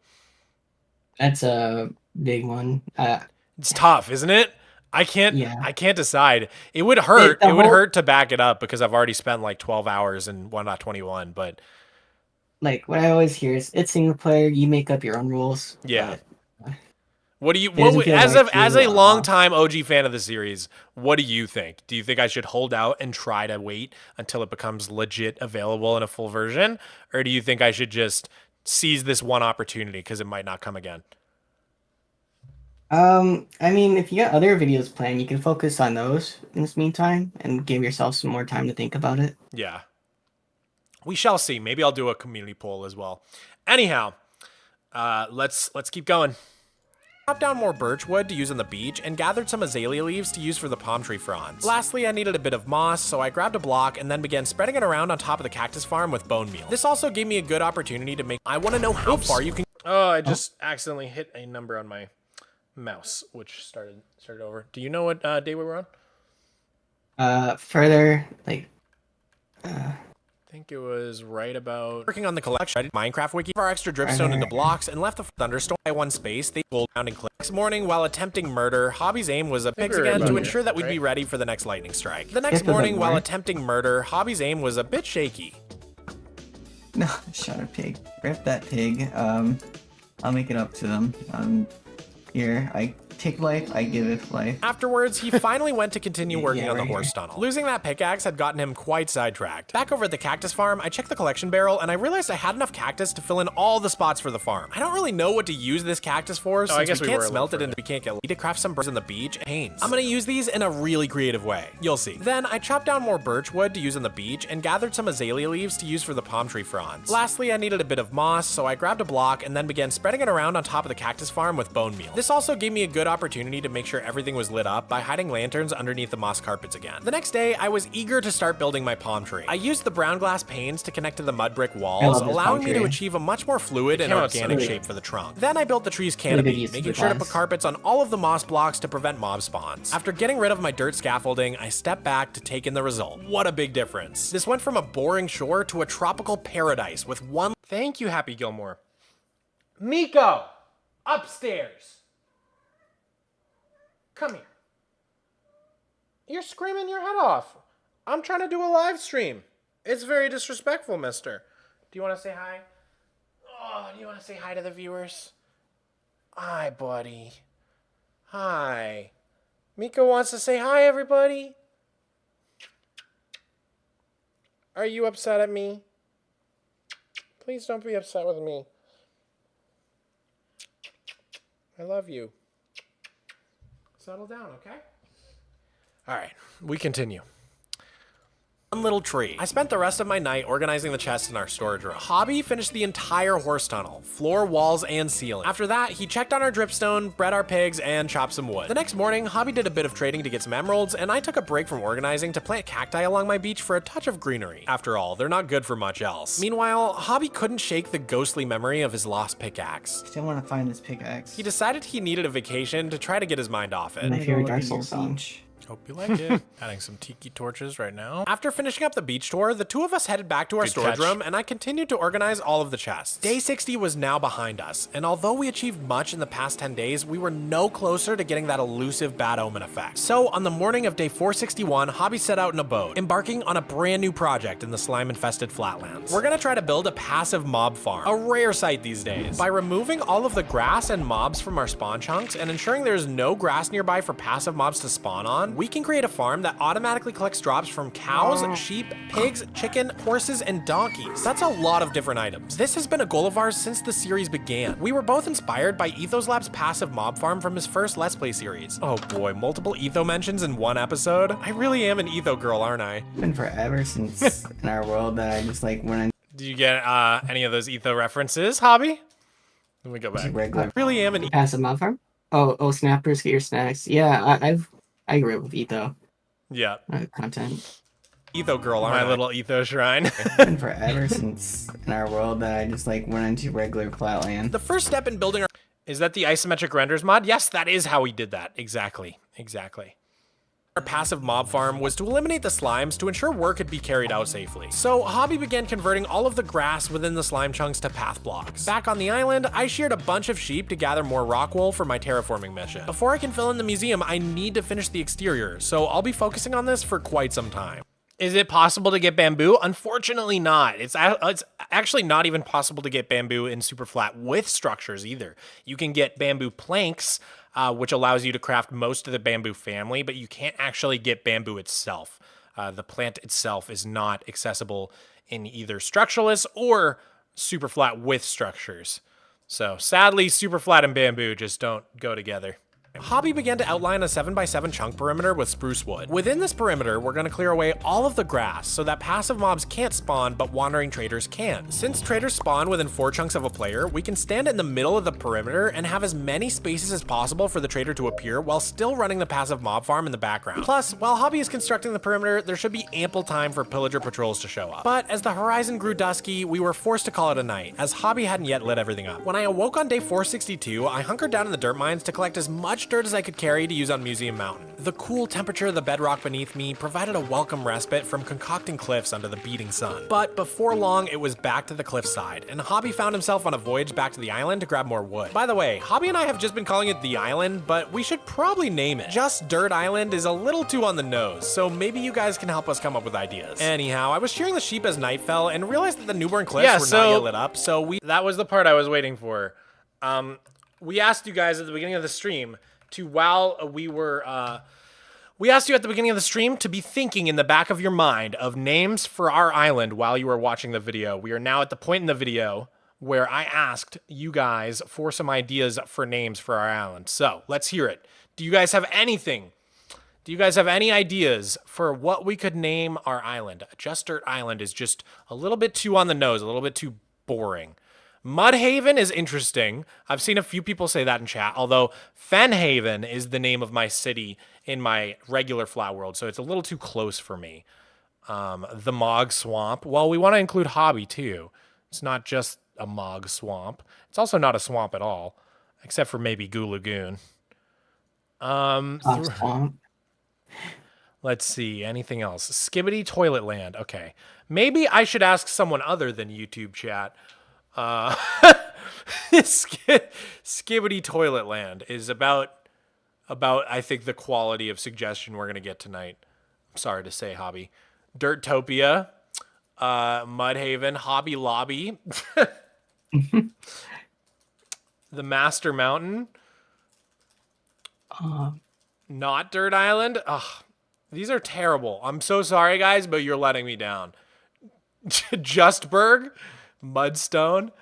Okay. You know what? Keep thinking. Apparently you guys need more time to cook. It's not. I did some thinking. Yeah, chat is not ready for this question yet. You guys need more time. My disappointment is immeasurable. But you guys need to put on your thinking caps, because next time I ask this question, I don't want to be let down like this. Me just dunking on my chat. All right. We slept to pass the night and avoid any major Mog spawner mishaps. The next morning, Hobby departed for the flatlands once again. I watched him float into the distance before turning my attention to chopping birchwood in preparation for another beach on this side. Eventually, I began placing in the sandalwood as my partner in crime began scheming. He devised a clever technique to rapidly remove the grass in his perimeter. Upon growing 2x2 spruce trees, large patches of grass below instantly transform into pods. By utilizing this method, he believes he can clear the grass much more quickly and efficiently. Before we could test his hypothesis, we were blessed with another visit from the RNG god himself. Wandy T spawned in, but our misfortune continued. He's got sand and red sand. We actually got like a lot of wandering traders in this episode compared to some of the other episodes, but man, our RNG was bad. We started the episode with 4 out of 8 of the wood types, and we end the episode with 4 out of 8 of the wood types. Small spoiler alert, but yeah, Wandy T was he did not have the best trades this time around. And blue ice. Can always take more of that. After a quick night's sleep to prevent mobs from harassing Hobby, I purchased the sand and ice from the trader and returned to my job of beach. Hobby placed a bunch of 2x2 trees spaced evenly apart in order to test out his new method. But before he got the chance to bone meal any Wanditi Island. That's actually pretty funny. Wanditi, Wanditi Island. Wanditi I like Island. that. That's pretty funny. We're gonna. That's my favorite one I think I've seen so far. It's Who said this? Wanditi. Yeah. Let me find who said it real quick. Where'd it go? Oh, Dennis? Dennis Anders. Yeah. So we can give credit if we do end up going with that. In fact, not even saying island after, just calling it Wanditi, because it sounds so like Tahiti or like not Tahiti. What am I thinking of? I get what you mean, like yeah, all those tropical islands. Is it Tahiti? I think maybe it is Tahiti. Maybe I'm doubting myself. Hold on. Now I have to know. Going down a rabbit hole. Tahiti, an island in French Polynesia. I was right. It sounds kind of like that. Wanditi. We might have to think about that. That might be a good one. Okay, let's keep going. We finally got what we'd been waiting for. Oh, pillage patrol, pillage patrol. No way! After 40 long days of waiting, the pillagers had finally arrived. The moment to activate our raid farm was here at last. Hobby killed the banner pillager and activated the bad omen effect. This lasts for an hour and 40 minutes. Now that Hobby had the effect, he wouldn't be able to return to our island without starting a raid. So it was up to me to do the final step of getting a villager into place at the raid farm. So I need you to grab a villager that doesn't have a profession, and then I need you to boat it over. Oh, I'm so happy about that. Me too. This is really great. I fished a villager out of the villager breeder in Noisy Caverns, and after a bit of jostling, I managed to get him into a boat. Just need one, right? Yep, just need one. After a short boat ride, I arrived at the raid farm with my captive. All right, guys. So where's he go? Inside This is the the leaves. moment. Make sure you put the slabs in first. And you Which want is those where? In front of it, big inside the moment. leaf cage. Yep. Now you can put them in there. I gently nudged the villager into his leafy cell, and with that, Oh, yeah, everything was you're sharing your primed. stream. Okay, you should. Yeah. It should be set. I'm sorry? Oh, you're sharing your screen then when I was watching you do this. I remember that. Oh, yeah. I thought you were saying my screen share stopped. It's still going, Oh, right? no. Okay, cool. Yep. Yeah. Our teamwork here is actually really great. Like, Went ahead. leafy cell. There's not like a ton of moments like this that we've shown in the series where you could just see us like working together like this. So I actually really like this part of the video because it just shows us like in our natural habitat. Yep. Now you can put them in there. I gently nudged the villager into his leafy cell, and with that, everything was primed. Okay, you should. It should be set. I'm gonna. Someone asked, why does it have to be leaves? I'm assuming it just needs to be transparent blocks so that the raiders can't spawn on them. If it was full blocks, the raiders would probably be able to spawn down there. But maybe you know something I don't, Hobby? Is there any other reason? That sounds right. Yeah, I'm pretty sure that would be it. Went ahead over there. As I headed back to the base, the anticipation was killing both of us. Dude, this is exciting. This is the biggest thing that's happened to us in a while. I'm super duper excited to see if this works. While Hobby had been talking me through the villager placement protocol, his spruce trees had already begun to sprout. It's a few blocks that aren't going to be it, but it's a good amount. Well, we'll have lots of wood from it, so. Yep. And then we won't, because I know how fast wood goes in our series. With night approaching, we both decided to go to sleep so there would be zero chance of mobs messing anything up. And I genuinely felt like a kid on Christmas Eve. Oh, I'm so excited. Oh my god. Hobby rode to the raid farm in the crisp morning air and the tensions were we high. go. My heart's racing. I'm so nervous. Here we go. Oh, it's starting. Dude, this is crazy. Oh, they're falling. Oh my god. Dude! I got the bad omen effect. Dude! I can't believe it. A raid farm and structuralist super flat. Infinite red! You can kind of hear it here. I think this is the happiest I've ever been in this series. I'm not even kidding. Listen to my reaction here. We're high. My heart's racing. I'm not playing it up for the camera or pretending at all. I'm so nervous. Here we go. Oh, it's starting. Oh, I backed up too far. My bad. God. Dude! I got the bad omen effect. Dude! I can't believe it. A raid farm and structuralist super flat. Infinite redstone, baby! Oh, I'm so happy right now. Yeah, we got totems of Undying now. Dude, We Amazing have times. totems! Already Yeah. built this episode. You can't fake that kind of happiness. I just sound so overjoyed. Now if I die, I'm fine. Oh yeah, after I do that, I just fall. I'm gonna break this boat down here. And then I just I gotta be quick, but I don't have to be perfect. Hobby decided to spend the rest of the day using the raid farm. We're keeping emeralds, totems, redstone, and glowstone, and just getting rid of the rest of the items. While he used the farm, I was continuing to work on the terraforming around the museum. I want to get a sort of loose outline of how far the museum is going to extend, so good night, Wacky Silver. Thanks for joining. I began sketching the backside of the cliffs. As we worked, we were both still